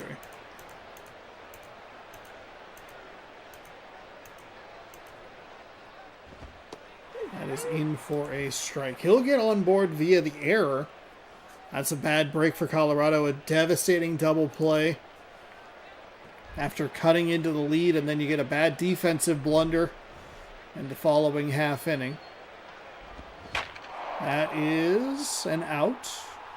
Ooh, boy, okay. For some reason, I thought he might drop that. Just didn't look like it was going to line up as cleanly as it should have. But it is an out number 1. Double play still in order here for this Rockies defense.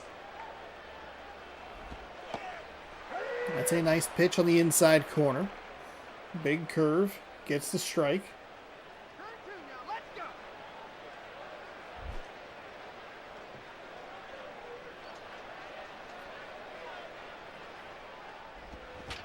And that'll be rolled over. Shortstop underhands, and it fires over to first in time.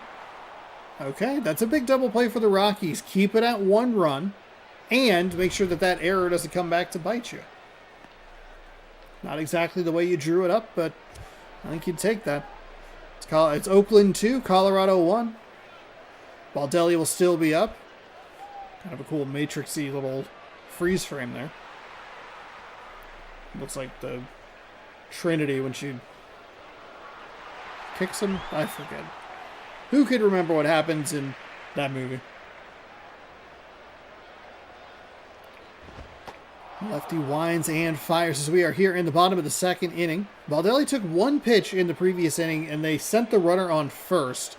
It was a horrible steal attempt. It resulted in one of the easier outs we've seen all season long. It's a big hack at that one, and it is 0-2. His average wasn't terrible, but he doesn't have anything else going on. Home runs, RBIs, stolen bases. He's just kind of getting on, maybe getting them over. That'll be low for a ball.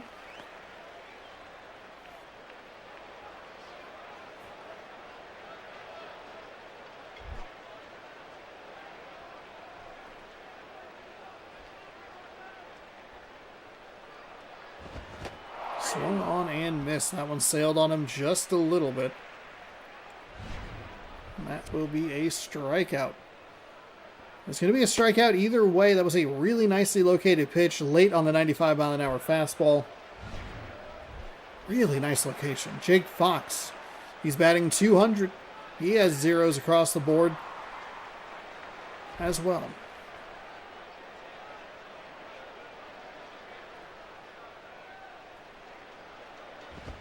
That is. Ooh. Okay. Looks like he's like in that top portion of the zone. It's a nice location. 0-1. Oakland 2, Colorado 0 in the bottom of the second. 1 out. Here comes the pitch. That is right down the middle. 0-2. Maybe like to see a little more aggression. I don't think it's like to see a little more aggression. I think you'd want to see a little more aggression on that pitch.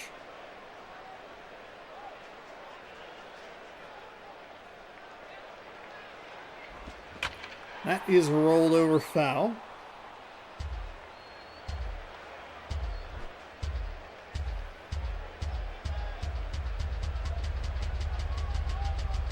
Lefty winds and fires. That is outside for a ball.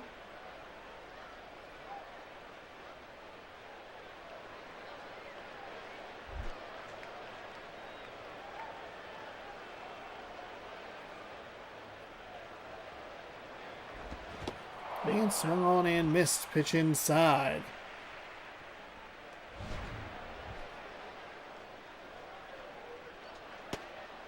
That was, looked like it was well inside.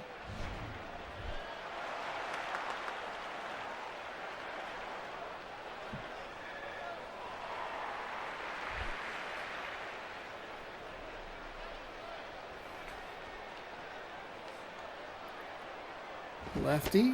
Ooh. Did he go? He did not. The unnecessary drama from the first base umpire.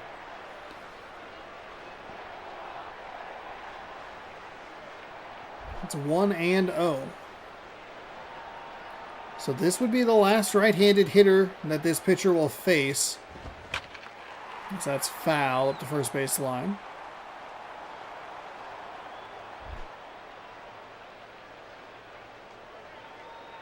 It should be batter number 7. So yeah, it was 5, 6, 7. So 8 and 9 are lefties, and then it's the switch hitter Victorino, barring anything happening obviously here in the bottom of the second.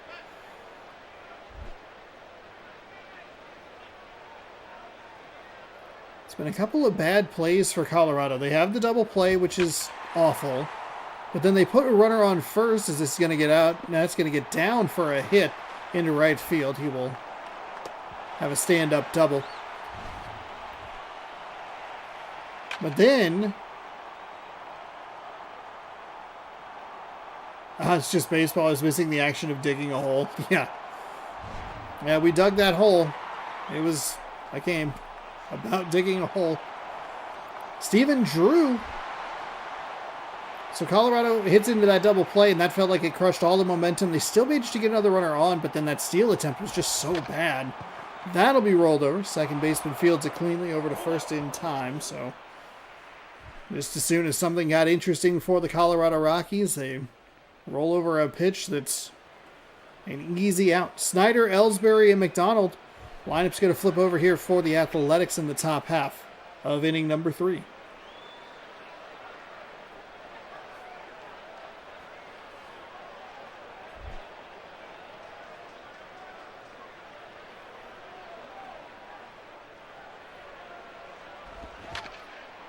Swung on and foul up the third base line.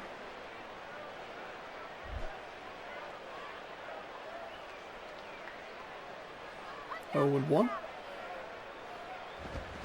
That'll be hit past a diving third baseman, so it'll be a single into left field.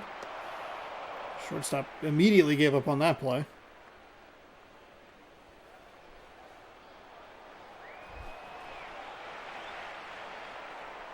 Jacoby Ellsbury, 0 for 1.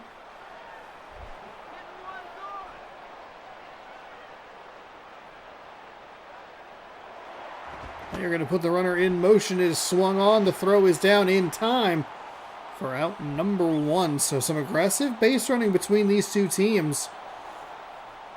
Neither of them have been particularly close. The best deal we've seen today was in that Tampa Bay game. And that was largely because the ball was in the dirt, so it just didn't have a chance. And that one I think even got into left or center field. Thought about swinging, no appeal down to third. Didn't look like he went, but that animation is just so funky.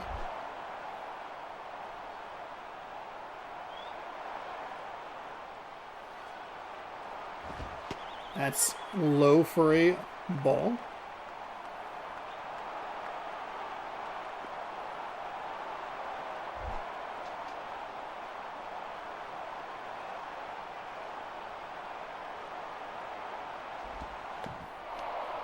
That is the ball as well.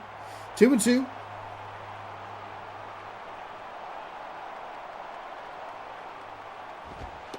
That is outside. Man. I guess defense optional, huh, in the Sunday night football game? 35-34. With the entire fourth quarter to go. 69 points already. That is fouled away. I wonder what the over-under on total points was before the game started. 51.5. Oh, okay. Fouled away again. That ball foul.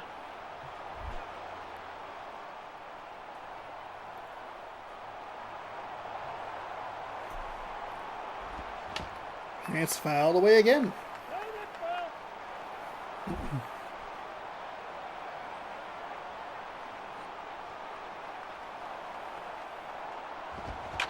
That is fouled away again. Foul ball after foul ball after foul ball. Another payoff pitch upcoming. 1 gone in the 2-1 game. Top of the third, looking for that put away pitch. Finally gets it, but not in the cleanest manner. First baseman bobbles it, but still steps on the bag in time. Darnell McDonald steps up with 2 gone. Feel like it'd be really big if Colorado could just keep this at 1 run going into the bottom of the third. That is in for a strike. You'll get one more lefty-lefty matchup if you're the Colorado Rockies, and then you'll get Victorino, who has the triple already in today's game, as that lineup flips over. Swung on and missed. That was a big hack.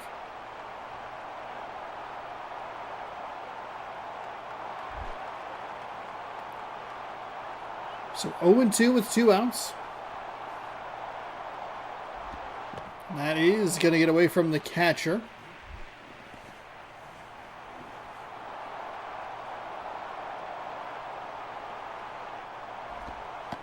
And that misses low. So a couple of good takes there from McDonald, and he's looking at a 2-2 count.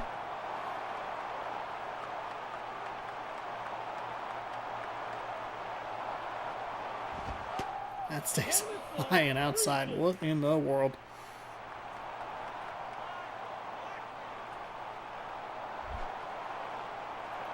Three and 2. He was ahead, by the way, the pitcher ahead on this batter. 0-2, but 3 straight balls, and then he's going to give up a foul ball there on a payoff pitch that was too hittable of a location. Probably lucky that it was just a foul ball and not something much worse. The lefty gets them to roll over at the third baseman in time. It was a bang-bang play at first. I think they got the call right. It looked like he was stretching that leg out to get the foot down. It was close, but it will remain 2-1. Colorado was actually out hit Oakland. A double play and a bad steal attempt have thwarted the Rockies' comeback attempts. So the Rockies down to their final 3 outs. That'll be rolled over. Shortstop picks it up at the edge of the grass. Fires over in time for out number 1. Victorino is 1 for 1. He has a triple and a lone run. He's batting .407. Depending on how the final game of the night goes. Well, not our final game of the night, but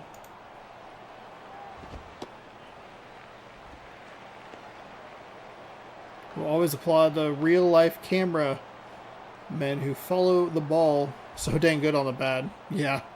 I saw a pretty incredible video. I think it was a basketball video, but they were like warming up while the players were warming up. They're like dialing in their shots and getting the feel for it. It was really cool. Because they're like, you know, Steph Curry or whatever is like shooting in and they zoom into the ball. And then as it's about to hit the rim, they zoom out. Just getting locked in. That is low. It is genuinely incredible stuff. 2-1 to Victorino.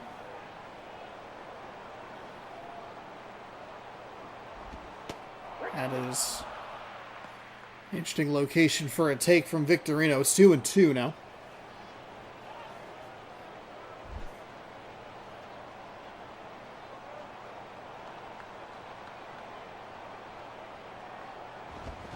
That is hit right back up the middle, so Victorino 2 for 2. Doesn't quite get as much of this one as it's just a single. But, hey, Rockies put a man on with nobody out. Juan Rivera. 1 for 1. He knocked in Victorino earlier in this one on a single. Watch the training of how the Super Bowl stages get built so fast. Oh yeah, that'd be a cool thing to check out.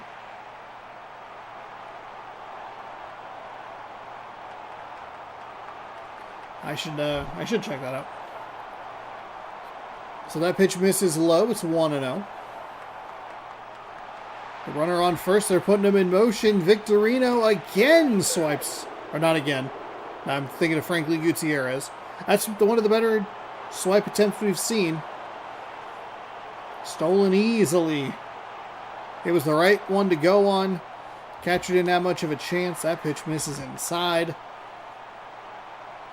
So now your tying run is in scoring position.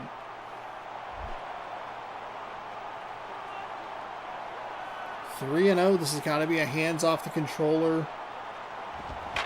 Oh, it's not. Or how much cheerleaders actually have to practice in injuries and their pay versus NFL players. Damn. Yeah, the behind the scenes stuff. Oh boy, I don't know about that call. I don't think he should have swung at that first strike. That pitch that he drove up the line for a foul ball, I think was going to be ball 4. Then doesn't get a beneficial call there, so it's a full count. 1 gone. And that is low for ball 4. So I said Victorino was on with nobody out, I think. There was 1 gone. I forgot about the previous...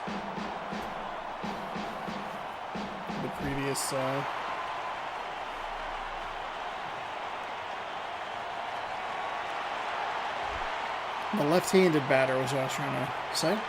So 2-1, tying run at second, winning run at first. Torrey Hunter is going to drive this one into right field. How aggressive are they going to be? They're going to hold him at third. It is the correct call. It wasn't a super hard hit ball. It was also right to him.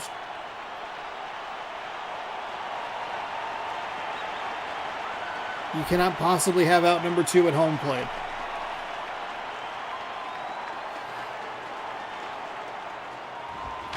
That is foul up the first base line.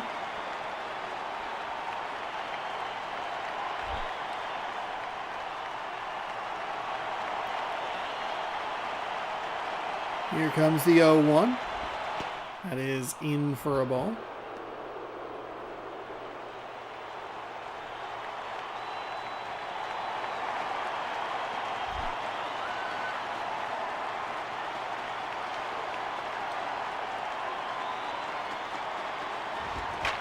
And he'll put a charge into this one. That is going to do it. They'll send the winning run around third, and that will do it. 3-2, your final. Reynolds, the hero today.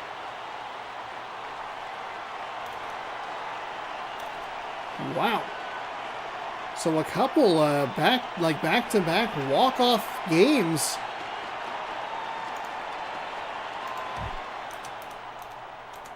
Shane Victorino, your player of the game, unsurprisingly. 2 for 2. He had a triple, a single. He scored the first 2 runs of the game for the Rockies. And that will give them a 3-2 victory. They out-hit them 7-3. Eric Bedard improves to 7-0. CJ Wilson drops to 2-6. Lind, his 4th home run of the season. 3-2, your final. Another great game today. And we'll see what the Dodgers and the Royals have in store for us. Good opportunity for the Mariners to try to extend that lead back out. Or if they are to falter in Florida again, it's not quite as bad. All right. View today's games. What do we have? I think we had 1 score in between the 2 of those. It is the Cardinals over the Red Sox 2-1. Both teams now 17 and 26. We will head to Los Angeles, Dodgers and the Royals. The Royals 23 and 19. The real trick to the Super Bowl stage building is the sheer amount of people they have doing it. Like, each guy is like, those are my 5 screws, that's it. Just get your 5 screws. They do practice a lot too. Wow. Here's some of the funk with the MVP stuff. Matt Cain, 8-0. I don't know that we've watched Matt Cain pitch. He's a National League 8-0 National League pitcher, and we have not watched him pitch. These are my 5 screws. That's it. Royals are 23 and 19. The Dodgers are 18 and 23. As we welcome you to our 4th and final game, just a reminder, if you do, subscribe, ring the bell if you'd like to be notified, and if you're having a good time with the content, hit the thumbs up. It's helpful to the channel, and hey, it makes me feel good. Austin Jackson, yet another center fielder, is leading off for the Kansas City Royals. Placido Polanco at third base. Mark Teixeira at first. Jeff Frazier in right.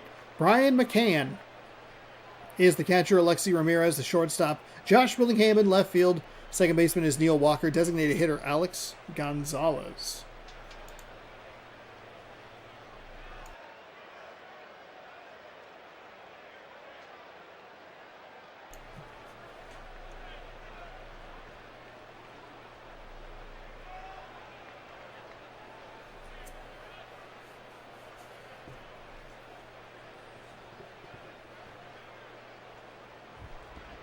Ricky Nolasco is 2-4 with a 4.84 ERA. 8 games with 22.1 innings pitched, 28, 8, and 18 hits, walks, and strikeouts. 28, 8, and 18. Some about to say, written didn't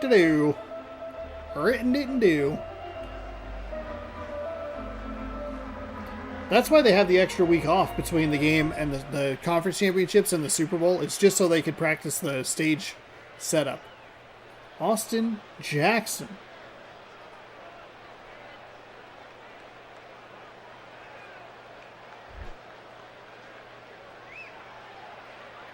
He will lead things off.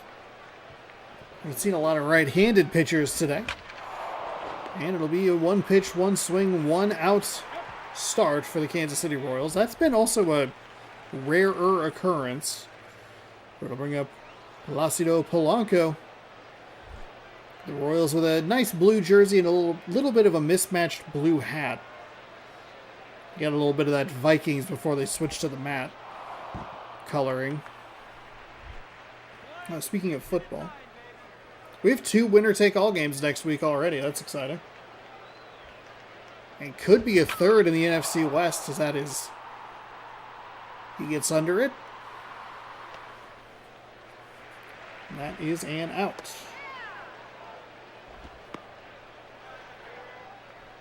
.35 all between the Bears and the 49ers. San Francisco 11-4. Where Seattle is what? 13-3. So yeah, they'd be 12.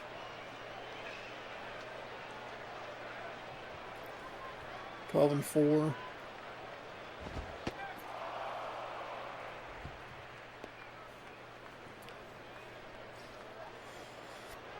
Oh, it's going to be an interesting final. It's like 1,000 guys, 800 carrying out and connecting sections, and 200 carrying and placing cords and switches and electrical stuff. Wow.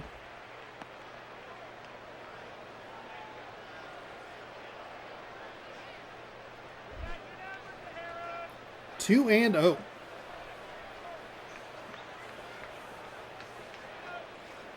Righty winds and fires. Swung on and missed. He pitched low and inside. We'll make it 2-1.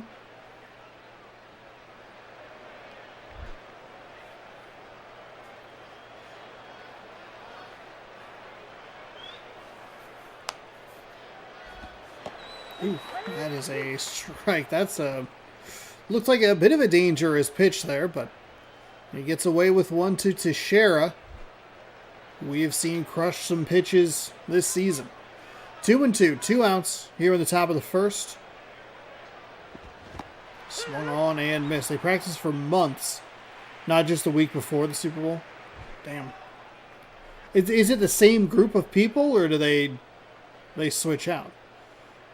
3-inning legend Juan Pierre, the designated hitter, will lead things off.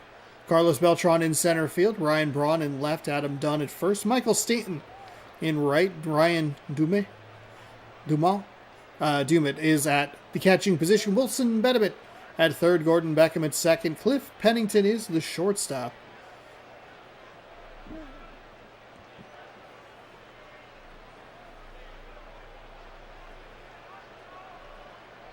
I mean, if it were me, I would try to keep the same people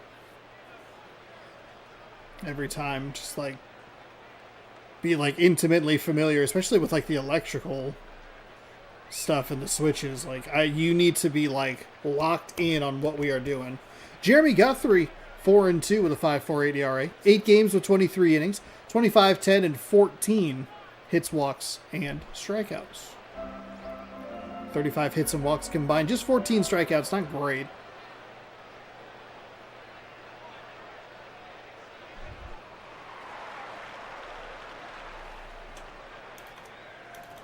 Sure, it's a company that has mostly the same people every year. But as with my job, there has to be some turnaround. Oh, I'm sure.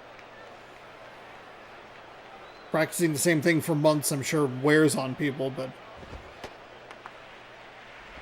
I wonder what... If it was the same group every year, what would the percentage be that would come back year in, year out? Pitch misses for a ball. It's 1-0. That is foul to make it 1-1.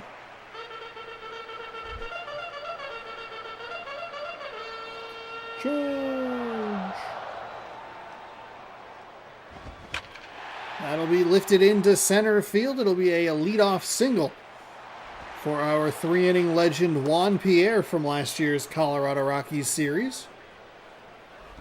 A disc that is still sitting on my desk to this day.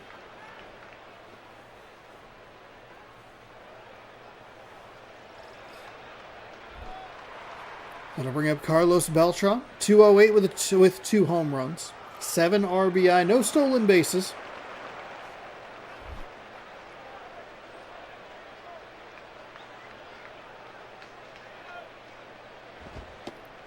That is low for a ball.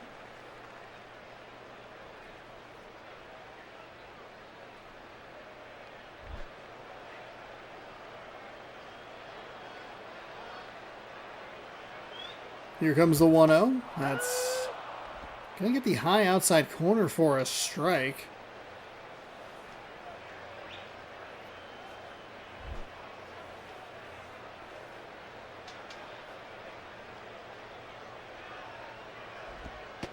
That is a strike. That one just kind of got him. Looked like it kind of started to look like a pitch that was going to drift outside. That even kind of got me a little bit as it broke back over the plate. 1 and 2. They're going to check on the runner at first. He's safe as always. I mean, it's probably an event company that's built stuff for Madison Square Garden or All-Star Games, other big event places. I'm sure it's a hassle for the heads of the project. That'll be a single, just a weakly hit ball out to right field. Nobody was there to get it. Advances the runner to second, and it'll be a Ryan Braun.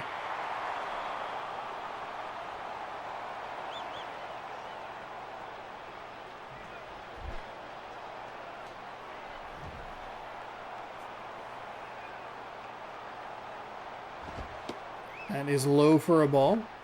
But I bet the money makes the hassle worth it to be a project manager. Oh, I bet. I was wondering, for myself, I was wondering, like, how much would I have to get paid to do the same, like, to practice that much? You know what I mean? That is going to be a bloop shot, or a single into center. They'll send the runner around second to third. It'll be an RBI single for Ryan Braun. Juan Pierre comes around to score. It'll be the Dodgers 1 and the Royals nothing, which means that every one of our games today has had a run scored in the first inning.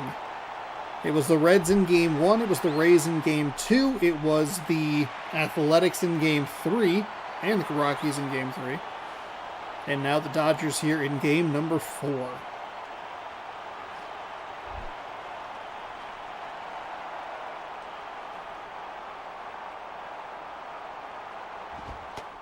That'll get the outside corner for a strike. Maybe a bit of a generous call there.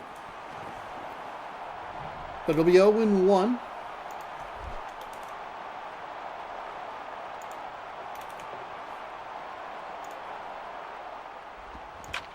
That is hit. Going to be lifted. Shallow right field. Can't imagine they're going to send him home. They will not. Runner retreats back to first. Just runners on the corners. 1 away. Practice about that much, but you also get a free ticket to the Super Bowl. Fair.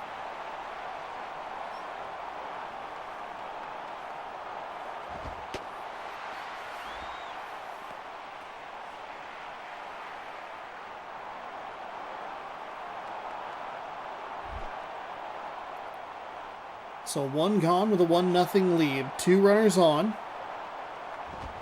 Takes a hack at that one, and almost another bad out for the Dodgers, but that one's out of play. 1-1.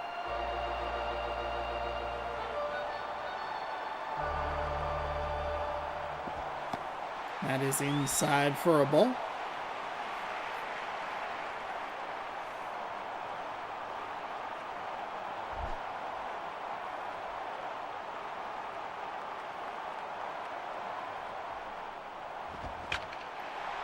Sliced foul.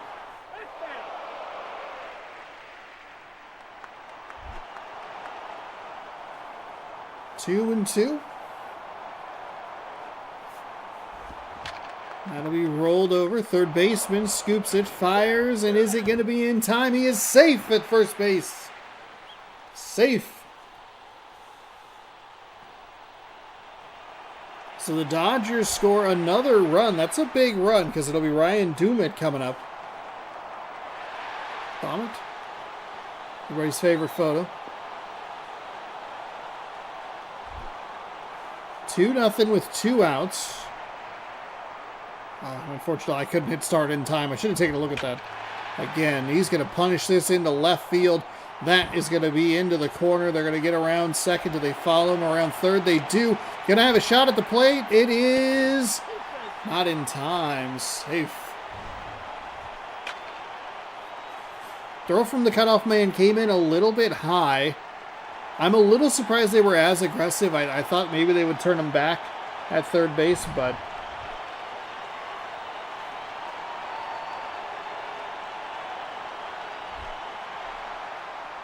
Wilson Benemit batting .378. 2 home runs with 9 RBI on the season. So the inability to turn the double play has now cost the Kansas City Royals 2 runs. It was bang bang play. It was tight up that first base line. See if Kansas City has anything in their back pocket offensively. That is going to plunk him, so it'll put a runner on first and a runner on second, as it was an RBI double. 3-0, hits him in the hip.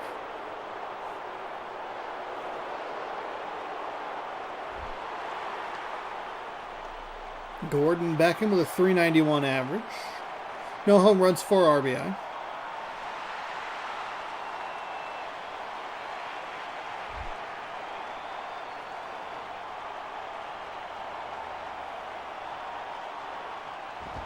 That is inside for a ball.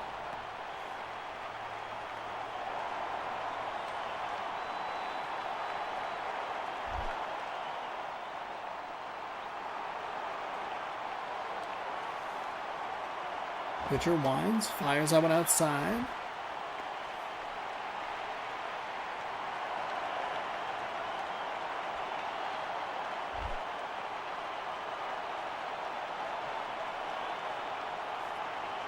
Here comes the 2-0 pitch. Fouled away. Can Kansas City just get this last out, mitigate the damage? It's already been 2 extra runs. That is foul at the third base line.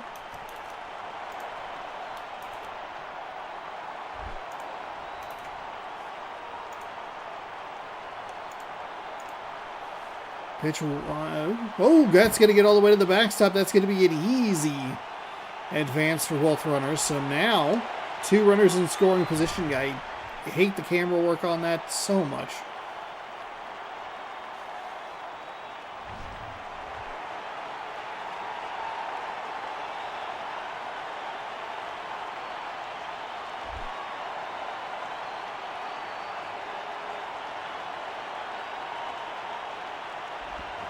That'll be rolled back up the middle. Oh my goodness, it is in time. The pitcher just let that one go by. What in the world? The Dodgers score 3 on 4 hits. Frazier, McCann, and Ramirez. Yeah, didn't even try to go for it. And then if he has a point or 2 more speed, a step or 2 extra there, could have made him pay with another run. But it's 3-0 in the top of the second. Kansas City's defense lets them down just a little bit, as it should probably just be 1-0, but an inability to turn 2 gave the Dodgers extra opportunities that they take a bit of an advantage of, to the tune of 2 extra runs.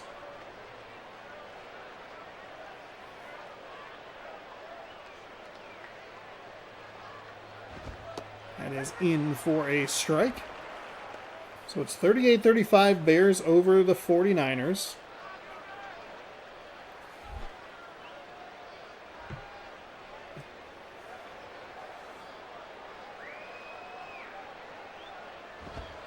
That is a ball.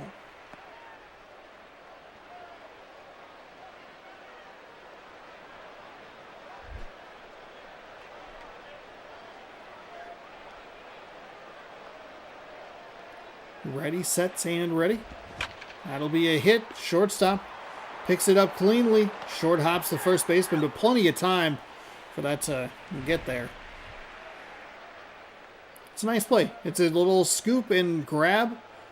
It's just a little scoop throw. We don't see a lot of smooth plays in MLB 11 to show on PlayStation 2. That's one of the smoother ones. And there was a play in one of the earlier games where I was like, man, I think the first baseman would probably want that to hop a little bit sooner so that it tries to get a little more up. He doesn't have to quite dig in the ground so much. That looked like a well-located hop for him to be able to get it clean.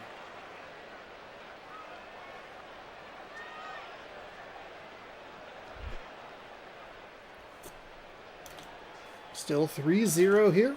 1 away in the top of the second. Pitch misses low.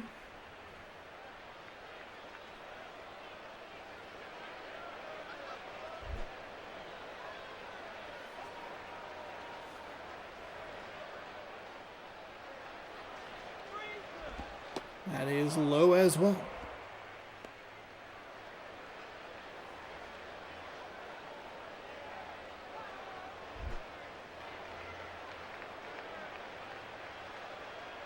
Two and one.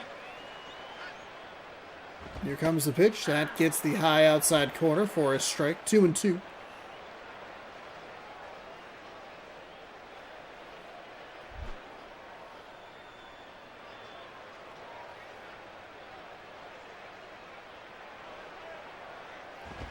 Righty gets a swing and a miss for strikeout. For the strikeout and out number 2. 2 gone.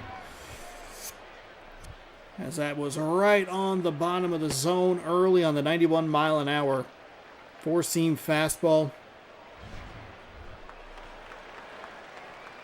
We up to Lexi Ramirez. Keep this inning going. Batting .357, 4 home runs, 11 RBI. Ow.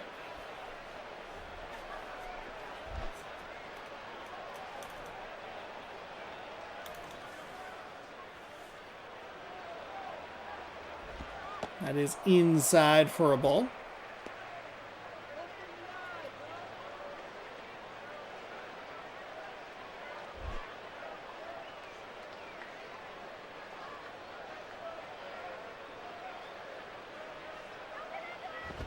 That is rolled over. Shortstop makes the play clean and fires over to first in time. Kansas City, no hits through 2. Pennington, Pierre, and Beltran. Beltran?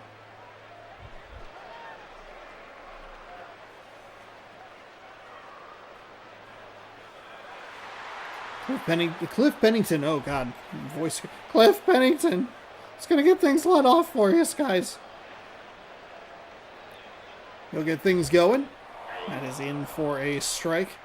The entire crowd, for some reason, shaking their head, though it's a good call. 0-1.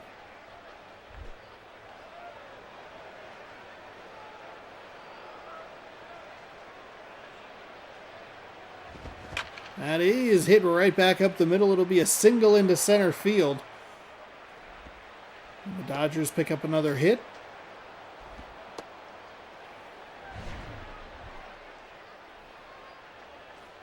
They're going to need the Dodgers are going to need quite a bit of help if they're going to try and get back into the race for either the wild card and probably far less likely the NL West.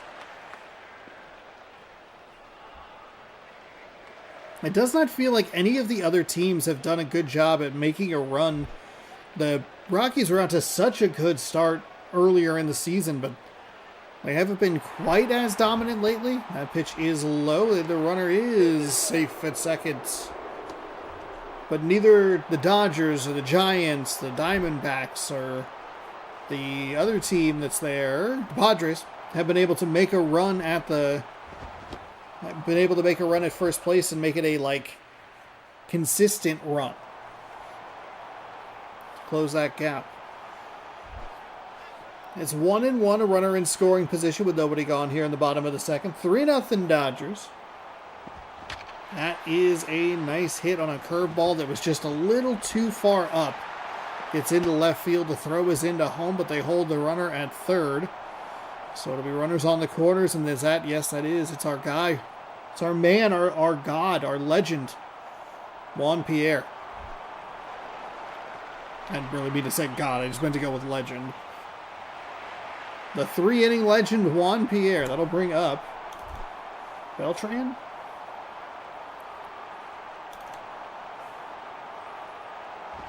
He will take a ball outside.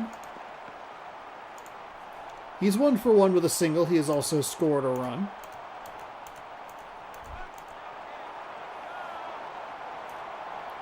Pitcher shakes his head in approval. Pitcher winds and fires. They're going to put a runner in motion down to second. Out. Boy, that animation snapped back to make the tag quicker than I anticipated. Pierre tries to be aggressive. What a funky spin. Pierre maybe gets bit by the animation of the game.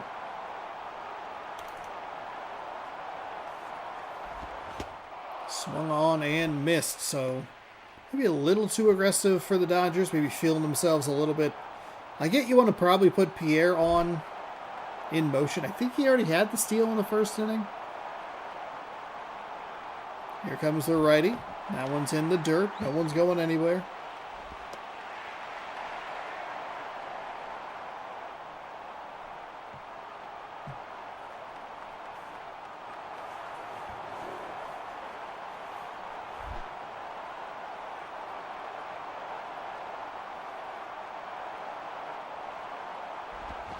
That is lifted into left field. It'll be a base hit.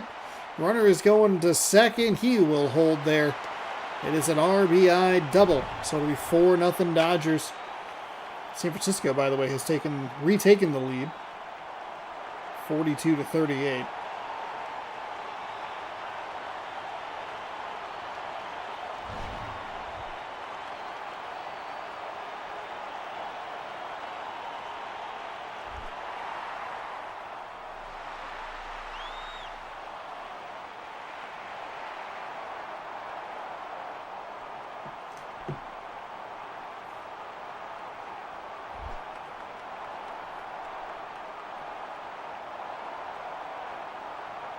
So the righty winds and fires. That is hit foul. 0-1. There is one out here in the bottom of the second. Dodgers looking to scratch another run or two across. That's outside. Boy, if they didn't try to steal with Juan Pierre, well, they probably would have been able to get him just to third. I was going to say how aggressive would they have been to try to get him all around to home, but then you forget how close that play was. We'll put this into left field. Much easier play for the Royals defender. That'll be out number 2. The runner back at second safely. I mean, Willingham was right there on the previous play, just couldn't quite get there. Adam Dunn, 0-1, or 0-4-1.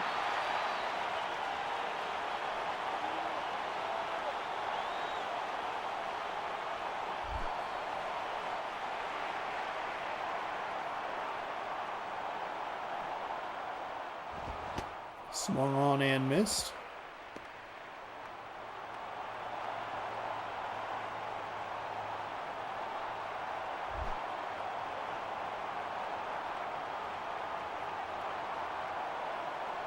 Here comes the 0-1. That is swung on and missed. 0-2 to Adam Dunn with 2 outs and a runner on second.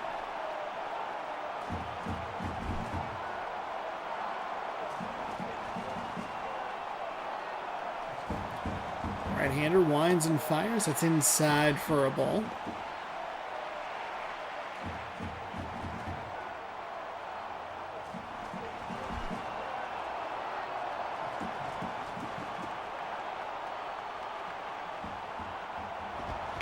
And Dunn's going to put a hard charge into right field.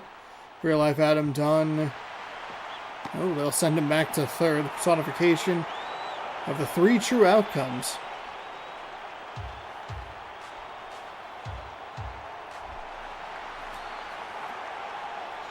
You see the video, Adam Dunn hated to run every once in a while. I think it's a secret base video, if I'm off the top of my head. That is outside for a ball.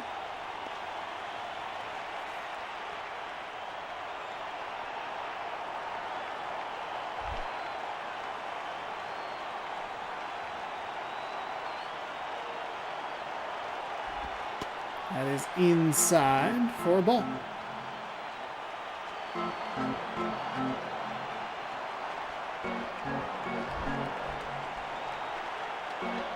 It's a foolish baseball video, thank you.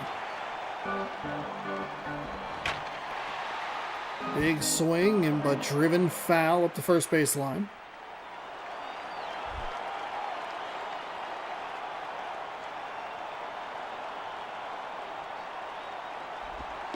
That is low for a ball.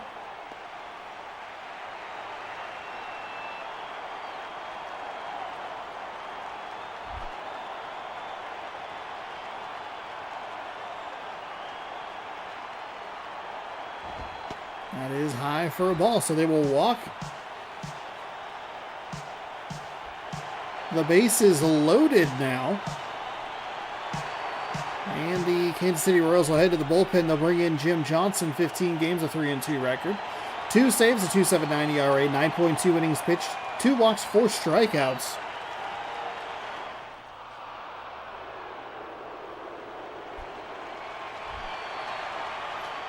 Ryan Doman. 1 for 1. Is that what, a double and an RBI? Yes, a double and an RBI. Good opportunity to put some more runs on the board here. Really put this game out of reach. 4 runs feels like a Mount Everest of runs to climb for this Kansas City Royals team that does not have a hit in today's game. The pitch is inside for a ball. That is high for a ball.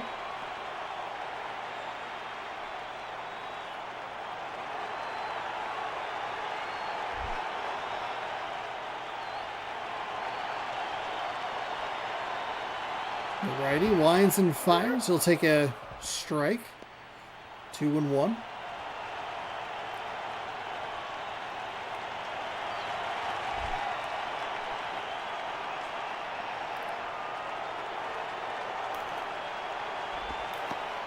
That is a ball inside. Oh no.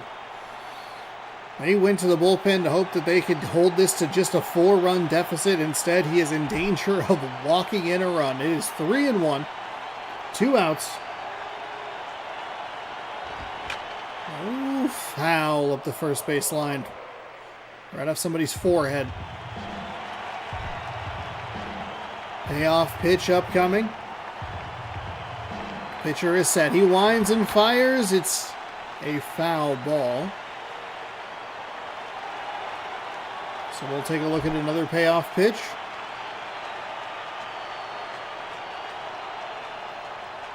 Readies, and it's going to be rolled over. And an easy out at first base. So, got a little adventurous, but they do get that final out to hold the lead 4-0. 4 runs on 8 hits for the Dodgers. Willingham, Walker, and Gonzalez last chance for the Royals in the top of the 3rd. Foolish Baseball is one of my favorite baseball. Yeah, Foolish Baseball is great.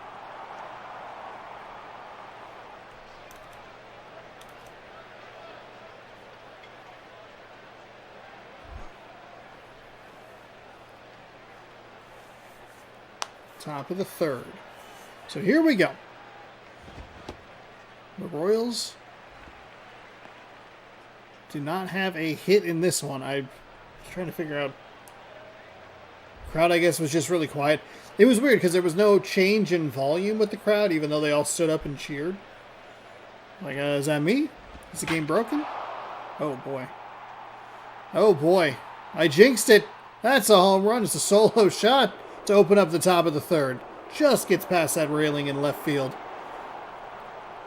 And Willingham, who couldn't quite come up with the catch earlier in the last half inning, makes up for it by going yard.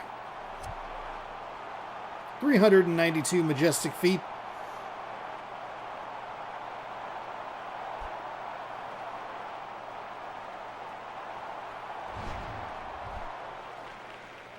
Neil Walker, 286 average. No home runs, 5 RBI.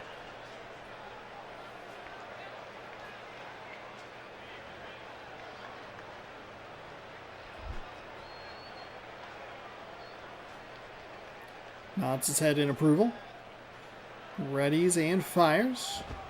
It's outside for ball 1.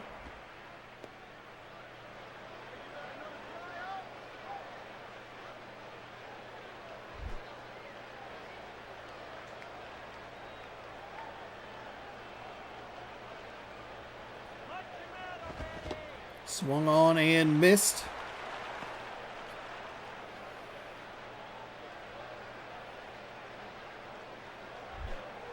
One and one. See how he bounces back after giving up the leadoff home run.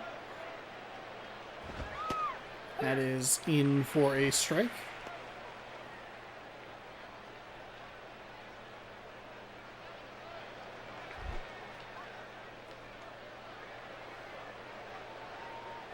One and two. Pitcher readies. Fires that, rolled over. Be picked up by the second baseman, who throws a little off balance, but a nice throw to first, and that is how they respond. A leadoff home run right to the first out of the inning. It's a 3-run lead here in the top half of the 3rd inning. Kansas City Royals own probably the most fraudulent win in this season. Was a 3-2 victory against the Twins. One of the ugliest games you'll ever see.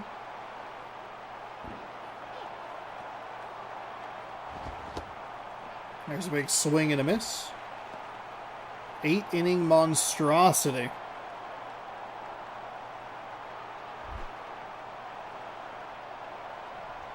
Makes it 0-1. One gone. That'll be rolled at the first baseline. Foul, 0-2.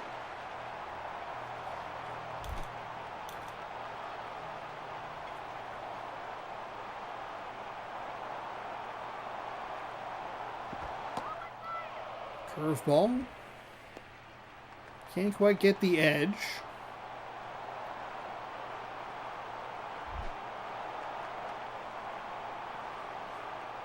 So it's 1-2 here, top of the third with one gone. And, oh, he leaves that one in a hittable location. It does not give him the animation to pick up the ball. It'll be into center for a single. So having a little bit of trouble here. Putting this game away. But it was a single, so a double play can end it. The problem is this game isn't very good at double plays. So who knows what's going to happen. Royals still need another base runner before they can bring the tying run to the plate. And they are going to get it. It's a nice diving effort. It's going to at least hold the runners at first and second, but it'll bring up Placido Polanco. He's your tying run. I wonder how aggressive they would have been trying to get that runner all the way to third. That's going to go up the middle. Second baseman bobbles it. It's going to be safe everywhere. And I think we're kind of seeing why the Dodgers are not very well, or why they're not very good.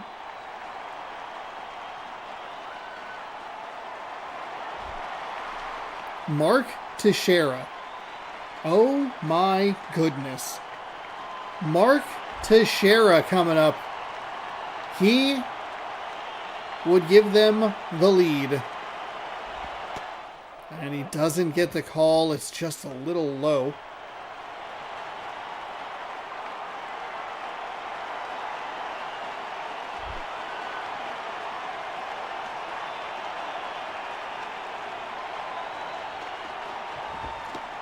They'll get the strike there.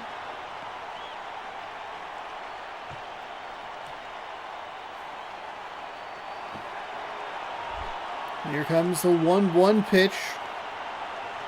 Go ahead, run at the plate. Pitcher fires and gets a strike. Teixeira a little passive on that one.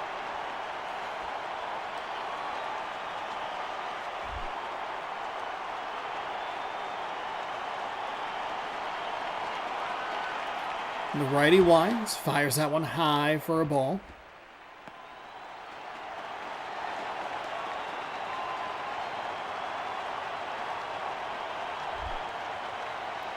Two and two.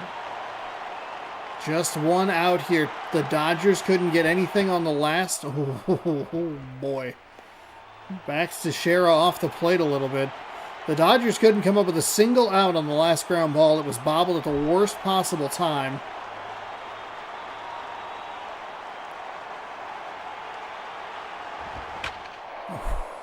Oh boy. Teixeira, foul ball.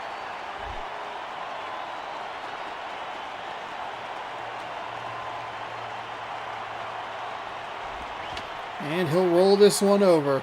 It'll be a fire over to second. Back to first. Not in time. He's safe. But it's 4-2 now.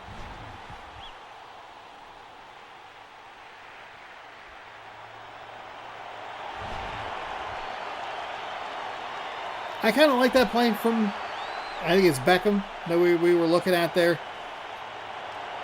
Give them the extra 90 feet that they have to run to tie the game. Take out that middle runner. Trust that your staff can just get one more out here. Of course, maybe don't bobble it the first time and should be out of this game with a 4-1 victory. Instead, it's 4-2.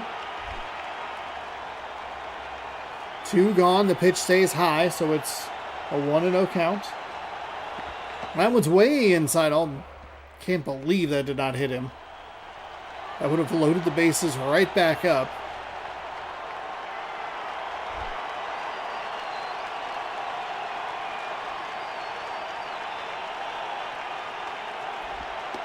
That misses 3-0. There's no way.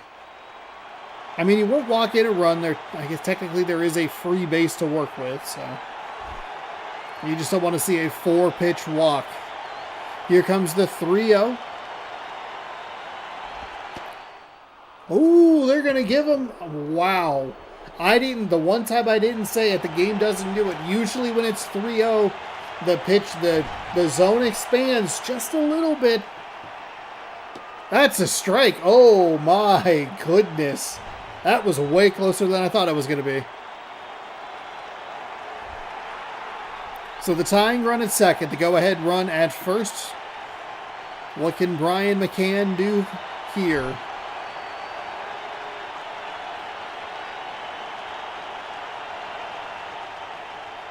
Righty winds and fires. It's a strike on the outside corner. No way they called that on the swing.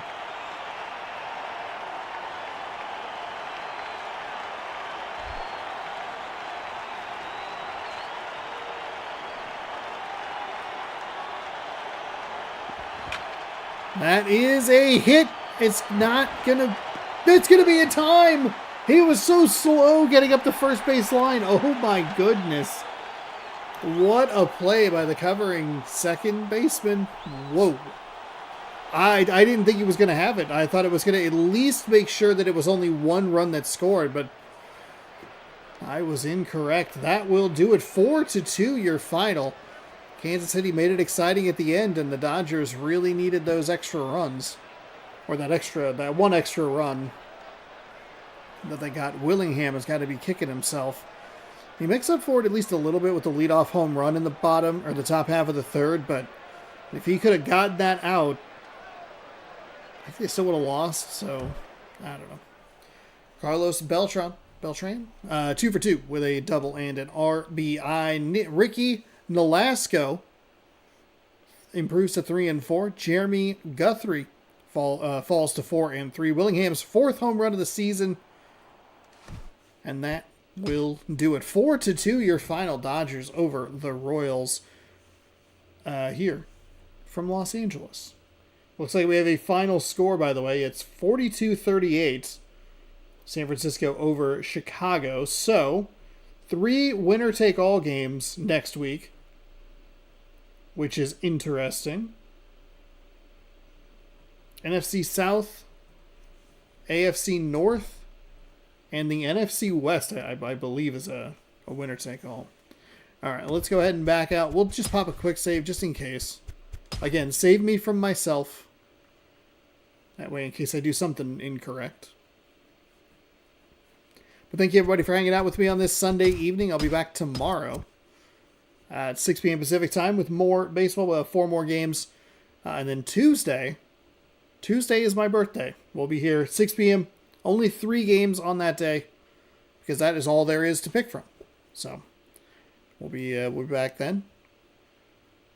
But we're not quite done yet. We got to catch up on a couple of scores here.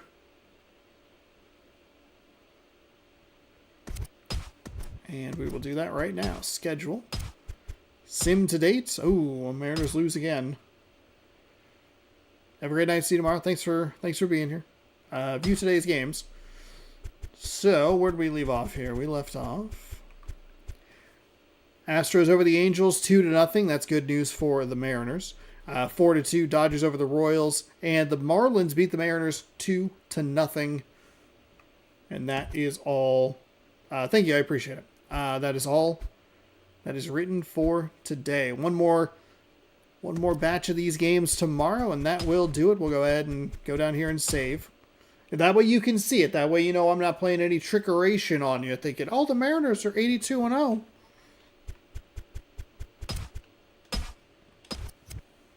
And that will do it. Thank you all so much for watching. Hopefully you enjoyed. If you did, reminder, just hit that thumbs up button for me. It's super helpful for the channel and makes me feel good. For more content, subscribe.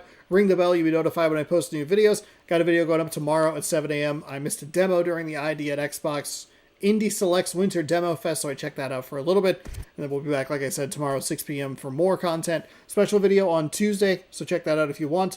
And then Tuesday evening baseball, and then potentially a special stream Wednesday morning to round out 2025. Thank you again all so much for hanging out. I appreciate it. Good night, good sports, go baseball. See you tomorrow, everybody.